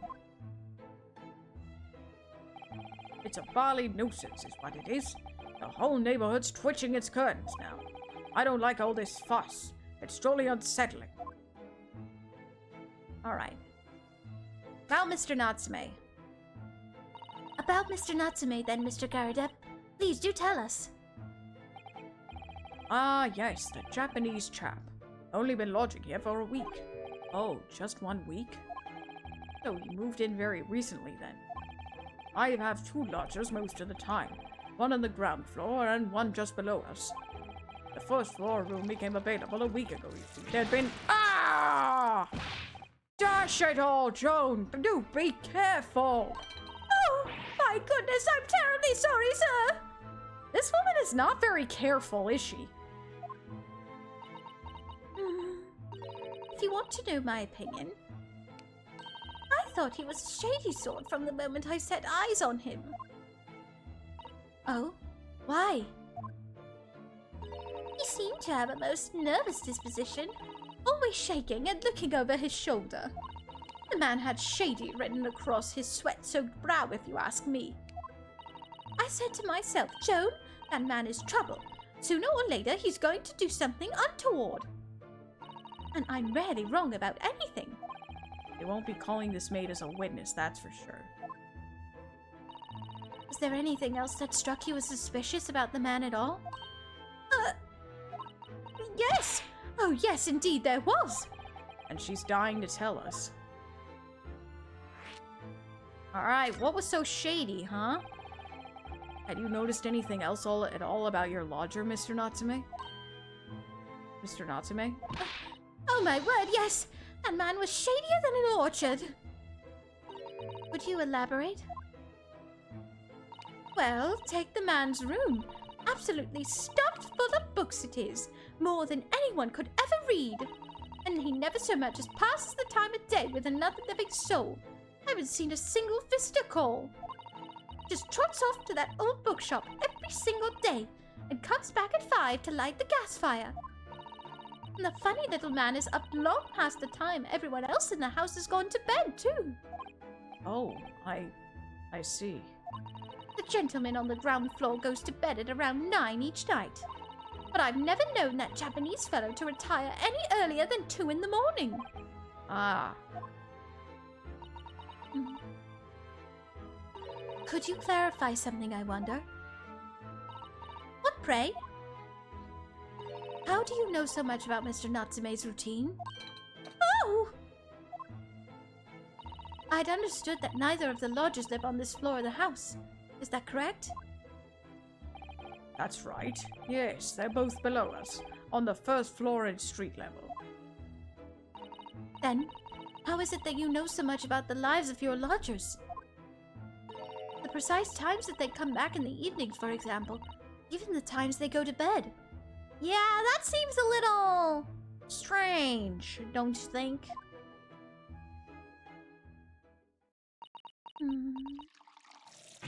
Ah! Good grief, Joan! Be more careful, woman! Oh my goodness, sir! I'm terribly sorry, sir! Something doesn't add up here. Yeah. Seems to be something going on here. It seems that the incident took place at around 5 in the evening.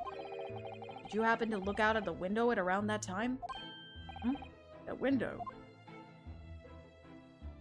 Yes, we noticed that the window over there looks out over Briar Road. The incident took place on the pavement just on the far side of the street. Was there anyone suspicious loitering nearby? 5 o'clock is dinner time in the Garadeb house. So I'm afraid I don't remember seeing anything. How about you, Joan? No, sir. It would have been dusk outside already at that hour. And with that fog as well. I think it would have been quite impossible to see the other side of the road. Oh, I see. Did you notice anything else out of the ordinary then? Such as? Anything at all, even if it seems unrelated. Well... yes? Was there something then? Well, it's nothing particularly significant, but at around that sort of time in here, there are... For the love of God, Joan! Watch what you're doing! Oh, dearie me! What have I done? I'm awfully sorry, sir. Do be more careful, woman! Of course, sir.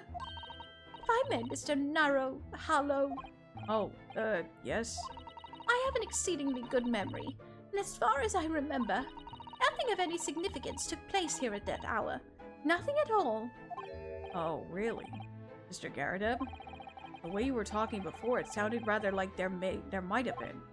Oh, well, as I was saying, it was just a trifling matter, really. Nothing of... Ah! Joan, dash it all! What is the matter with you, woman? Begging your pardon, sir. Nothing happened. Yes, quite. Nothing happened. We sat down to a quiet, uneventful meal. Joan? That's right, Mr. Garadeb. What is the matter with these two?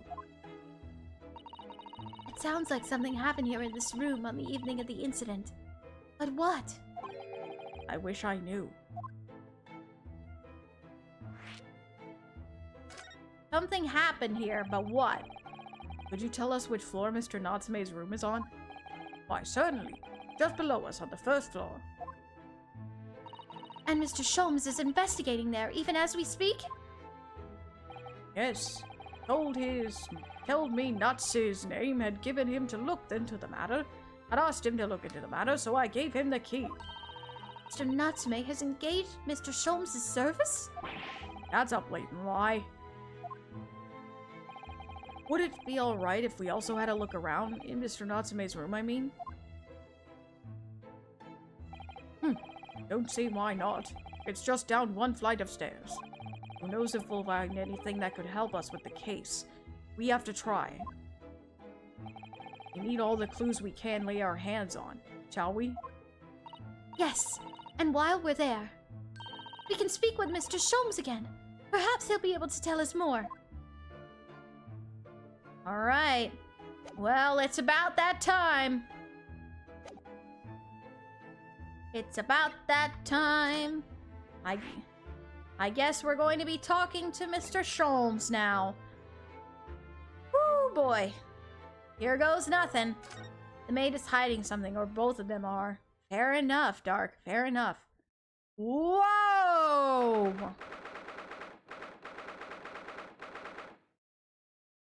Now this is a messy room. Dang. This is a messy room. What? Just look at this place. And smell it. It's so musty in here. I suppose it's the mountain of old books that are responsible for that.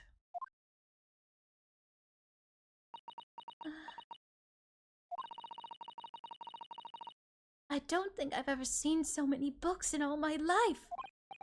Oh, me neither. It's so dark in here, too. Is that the window over there? Well, it was the window, I think, yes. Once upon a time. But for some reason, it's been closed up with bricks and mortar. So this is where Mr. Natsume lives. By the way, I haven't spotted Mr. Sholmes anywhere. Have you? No, that's true. According to what Mr. Garadeb told us, the great detective should be around here somewhere investigating. Well, I guess we better look around, huh? Oh, goodness. Maybe it's behind this giant pile of books over here. Look at all those books stacked up there. They almost reached the ceiling. They're all works of English literature, and they all smell so musty. This volume of books to hand, you'd never be short of reading material, would you? No. What a dreamy idea. A bad dream, maybe. For me, at least.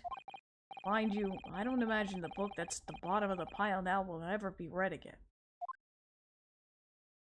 All good, Dark. No worries. So reading is it... so reading it is an experience that comes but once in a lifetime, just as the tea ceremony teaches us. I certainly didn't expect the conversation to turn down the path of tea ceremony philosophy. Tea ceremony philosophy. Yeah, that's certainly an older traditional custom there.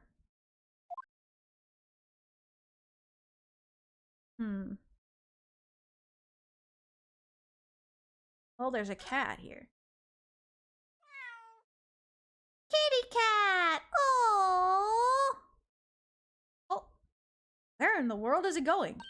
Oh my! What an adorable little cat!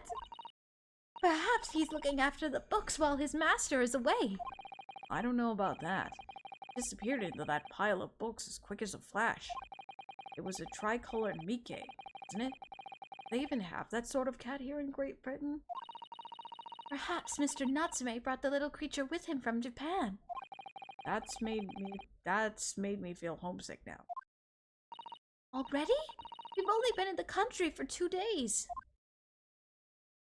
You know, still can feel homesick. That desk seems to be wedged into a crevice between the mountains of books on either side. I suppose Mr. Natsume would sit there and read while stroking his cat. But surrounded on all sides by these towering old tomes. Surely he dreamt of books every night as well. Yes, he must have done, mustn't he? Oh, what's this? It's a receipt from a second-hand bookshop. Your books. Oh yes, Natsume's name is on it. And the date of the purchase is... 2 days ago, at 4:45 p.m. That's the day of the incident. That's just a short while before he was embroiled in the terrible attack. He must have been on his way back from buying some old books. Second-hand book receipt. A receipt discovered in Mr. Natsume's room for some books that he had for some books that he had purchased from a second-hand bookshop before the incident occurred. Whoa! Sholmes, where on earth did you pop up from? How did you just appear there? Hello?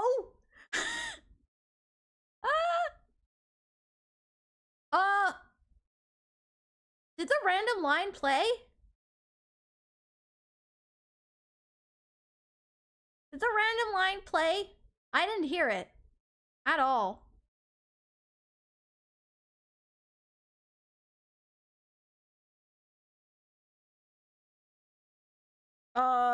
No? Hold on.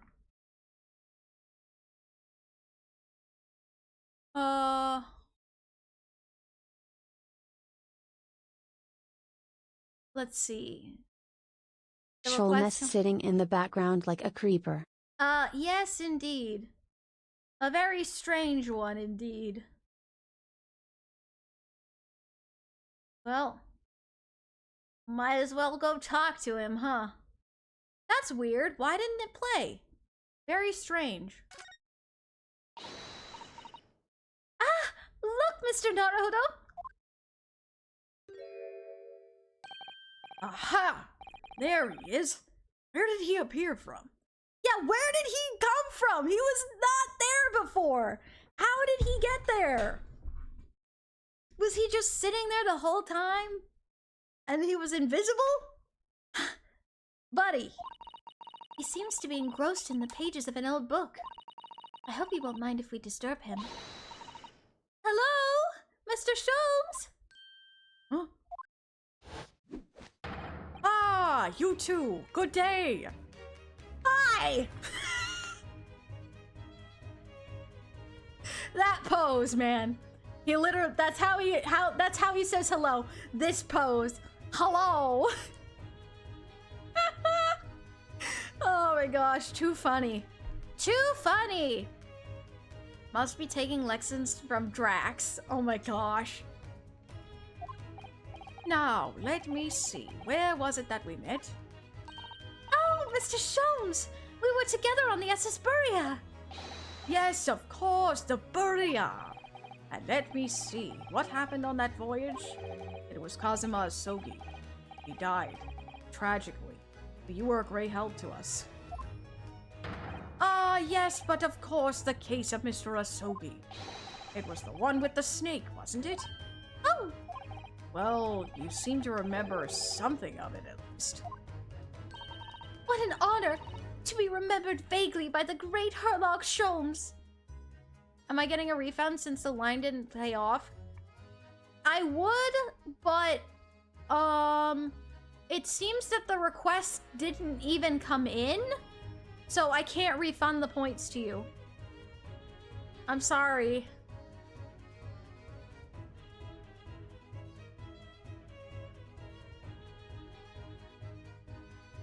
Alright, hold on, let me go back to the game here. This is Mr. Oh, no, my dear madam. Hold your tongue. I pride myself on my superior powers of recollection. Your names are safely recorded in my brain attic. Miss Naruto and Mr. Susato. Strike that! Reverse! Strike that! Reverse it! Oh no! Strike that! Oh goodness. Thirsty. Thank you for the hydrate.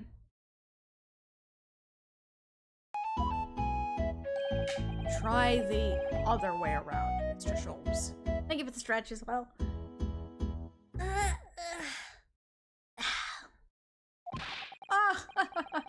I lose the first round.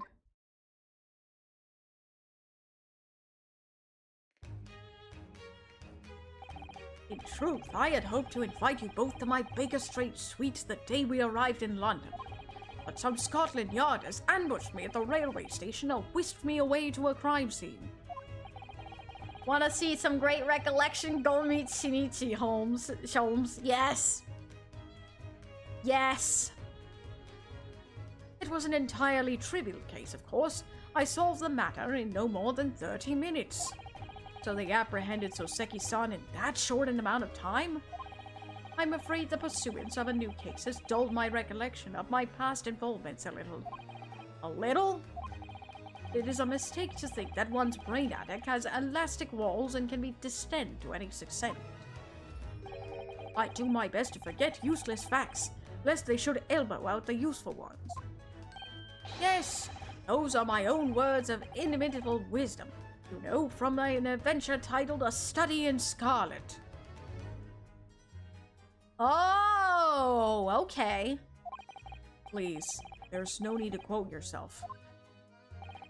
I don't always remember my pearls of wisdom, but fortunately my associate pens them beautifully. He means Iris, I suppose. Yes, we do. Mr. Sholmes, we have some extremely important questions to ask you about the trivial case you just mentioned. Goodness, what an earnest expression! My dear madam, I should only be too pleased, and this murky room is an apt place to discuss the murky case. Well, I guess we better converse with Mr. Sholmes then. We know this to be the lodgings of a Japanese foreign student by the name of Soseki Natsume. It seems that you assisted in his arrest, Mr. Sholmes, for the stabbing of a young woman outside here on Briar Road. Natsume. Yes, I believe it was a name, rather than along those lines. But Mr. Natsume denies it! Was it really justifiable to arrest him on so little? I'm sorry, Miss Susato, but I have not the slightest idea what you mean. What? I can't believe he was looking Susato-san squarely in the eye while feigning ignorance. I assure you, I'm not merely feigning ignorance. It would appear as if the pair of you are under some misapprehension. Oh? How? I assure you, I have no recollection of accusing your astute compatriot of the crime. But that doesn't make sense. The good detective of Scotland Yard made the following request of me, and I quote verbatim, that's the word. We need you to ascertain the identity and whereabouts of a man seen fleeing the crime scene. Ah, a man seen fleeing. There were a number of books scattered on the pavement at the scene. From the book plates, I was quickly able to determine the bookshop from which they had been purchased. On speaking with the proprietor, I was immediately led to this address. Elementary, wouldn't you say? I believe there is... 1, 2, 3. I believe there is a receipt around here somewhere from the establishment in question. So you don't think Mr. Natsume is the culprit then? That I could not tell you. But it was aggravating my faculties, hence why I returned here. However, this place is such a trove of fascinating books. I found myself quite lost in bibliophily. Do not be deceived into believing that I am a man of leisure. No, no, no. And we all agree that every type of media needs to have a ghoul trio. Marvel has Captain America, Iron Man, and Thor. My Hero has the big three. And Detective Conan has Shinichi, Heiji, and Kaito Kid. I wouldn't say that those are all, like, the trios that I think of when I think of those franchises, but yeah, that makes sense. What's up with words today, Arya? I don't know. Oh dear. Alright, here we go. Ah, tell me. Have you encountered the landlord of these lodgings? Yes, Mr. Garrett, a retired military man. It was the first time I've ever met a soldier from the Great British Institution, that is, the services. And it was the first time I've ever been a maid from the Great British Institution, that is, service.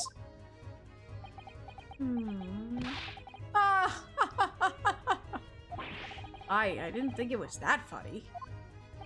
I do apologize. As you may be well aware, many households in London employ a maid. Deck, that was my thoughts as well on that trio.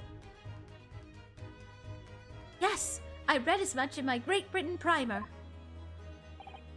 And so conversely, whether or not a household employs a maid has come to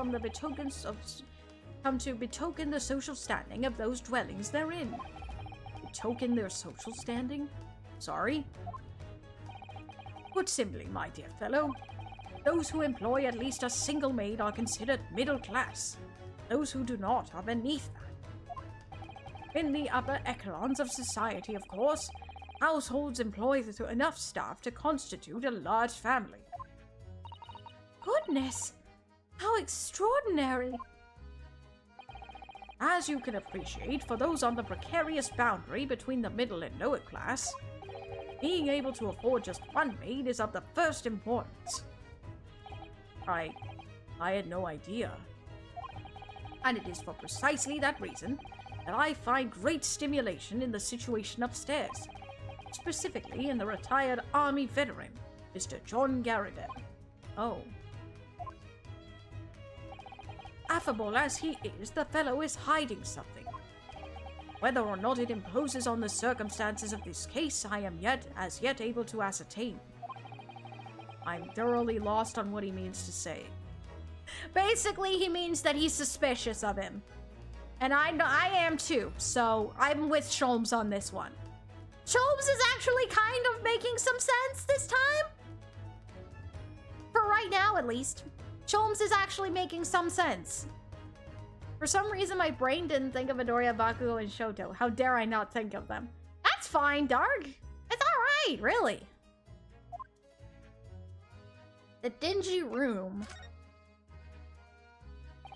This room is thoroughly suffocating for the soul, my dear fellow. I assure you, any man whose lot is to dwell in a place such as this will stab somebody sooner or later. Mr. Natsume has stabbed no one! Ah, but sooner or later, as I said. I don't believe that's the issue here. About this dark little room, Mr. Sholmes. Why is there no longer a window? Do you have any idea? No window? Well, I mean, I can clearly see there is a window of sorts. But it's been completely blocked with bricks. Ah, I see. The answer to that question is quite simple. Window tax. Window tax? What is that? Oh yes, window tax! I forgot that was a thing. I forgot that window tax is a thing. Surely, not a tax on windows. Precisely that. Oh my goodness!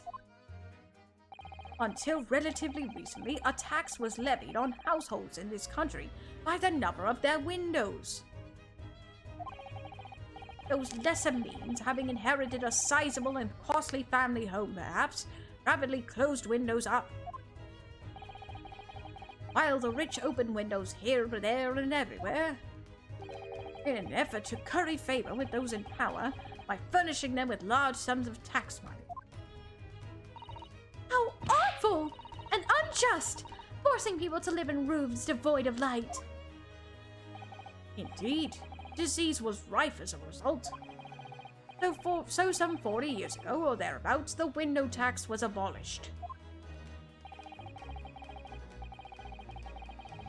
But its legacy remains, as you can see, in squalid lodgings such as these, for example. I suppose Mr. Natsume's stipend for living here in London isn't very generous, perhaps. It would appear so.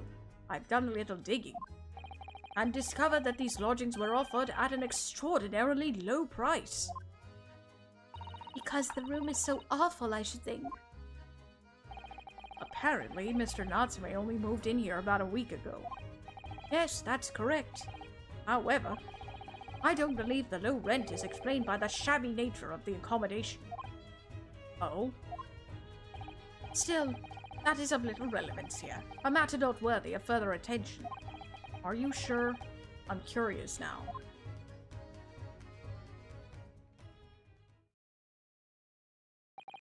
Well, I believe I've told you all I can now. Thank you, Mr. Sholmes. Ah, yes, Mr. Naruhodo. Was it not your intention to become a practitioner of law? Remembered that, did you?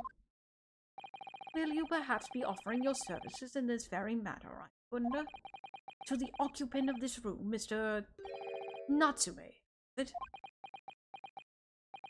I'm not sure. Not sure? On what grounds? Well, I actually defended someone in court here yesterday. Really? Well, then I congratulate you, sir, on an ambition realized, and so promptly, too. Thing is, it's really made me question things. Am I right to believe in my clients? Trust in their innocence? Yes. Trust. Mr. Sholmes. Mr. Natsume didn't do it.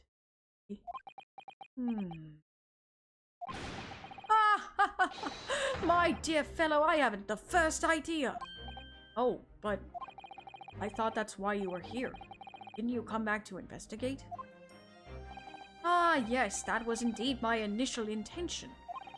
But there are simply too many fascinating books here. I couldn't possibly ignore them. Oh, let's see. Nevertheless, there are two facts that I can state quite equivocally. The man who fled the scene of the crime 2 days ago was the Japanese occupant of this room, and there are witnesses who swear to having seen the same man commit the crime. That is all I can say. Ah, and one more thing. Oh, what is it, Mr. Sholmes? Tell us! I cannot say with any certainty whether or not it is of relevance to this case, but I am quite sure that the retired army man who owns this property is hiding something. Mr. Garadeb is... Mr. Sholmes said as much before, actually, didn't he? Anyway, at present, that is really all that plays on my mind in relation to this case. Mr. Naruhodo, as yet our investigations have uncovered nothing that could help establish Mr. Natsume's innocence. Oh, right. Perhaps it's time we probed a little deeper into Mr. Garadeb's secret. Just remember, I cannot be sure whether the landlord's secret will prove to be of relevance or not. But I wish you every success, of course, Mr. Naruhodo.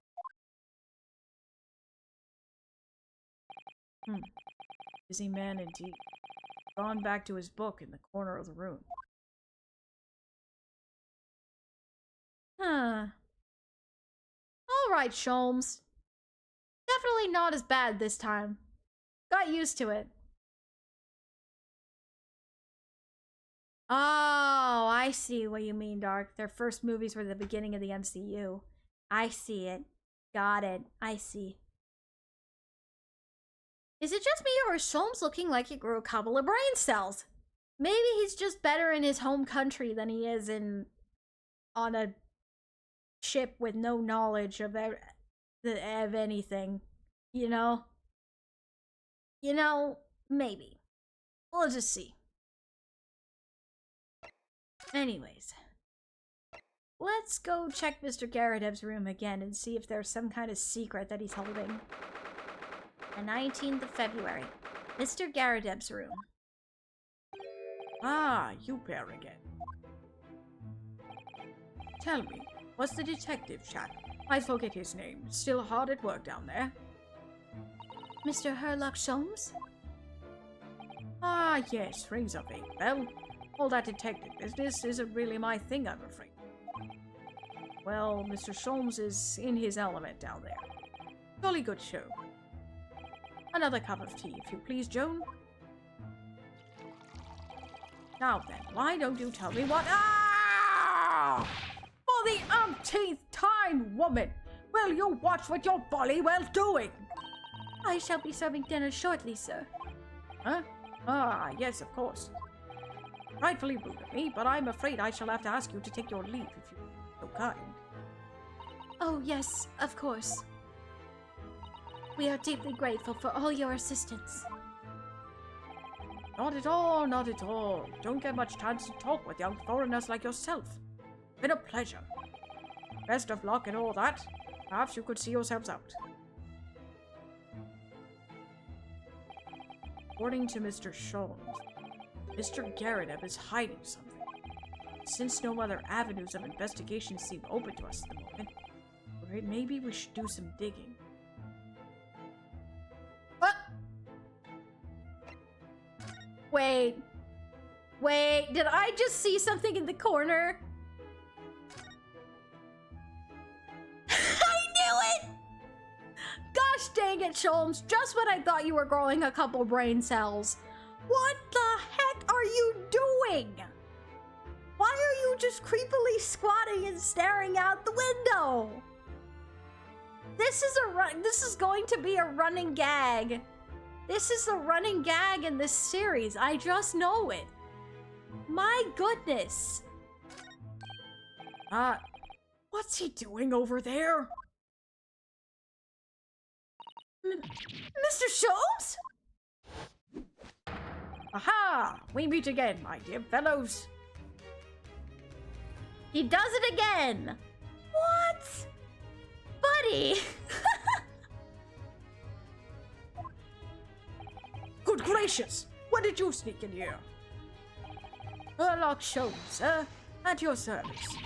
Whatever were you doing over by the window? I am given to watching the evening sky as the sun sets, madam.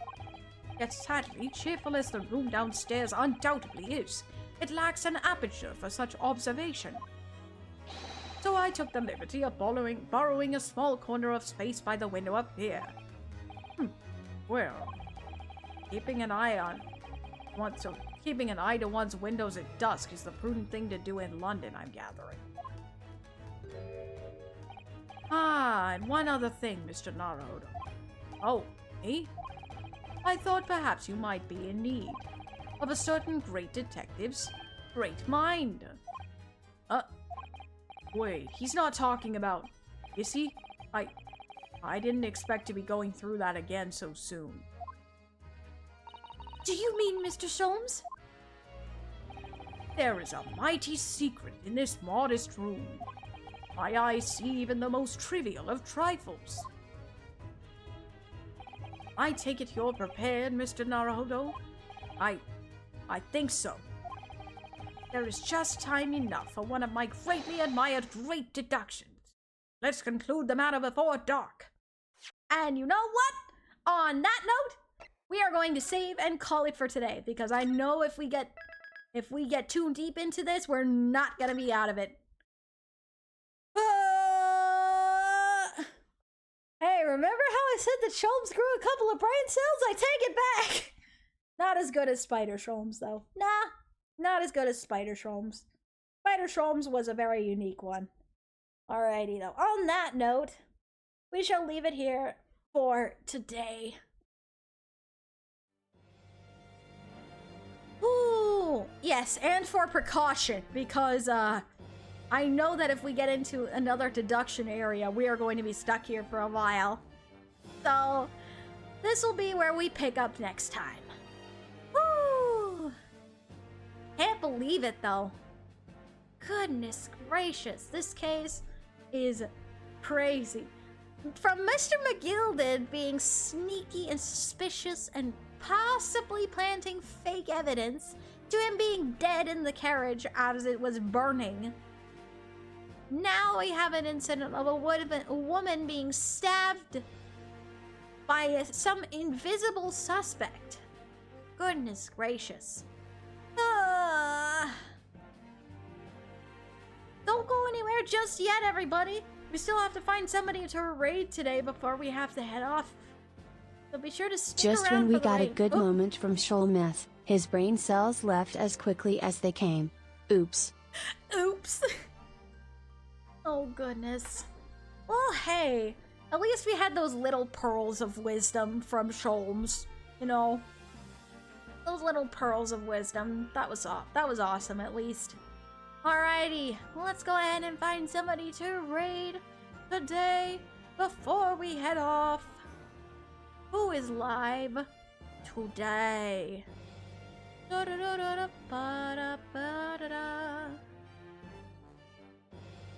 Reliable is live. Reliable is playing more Fields of Mysteria.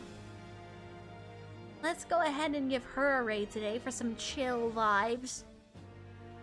Go ahead and give her a raid today.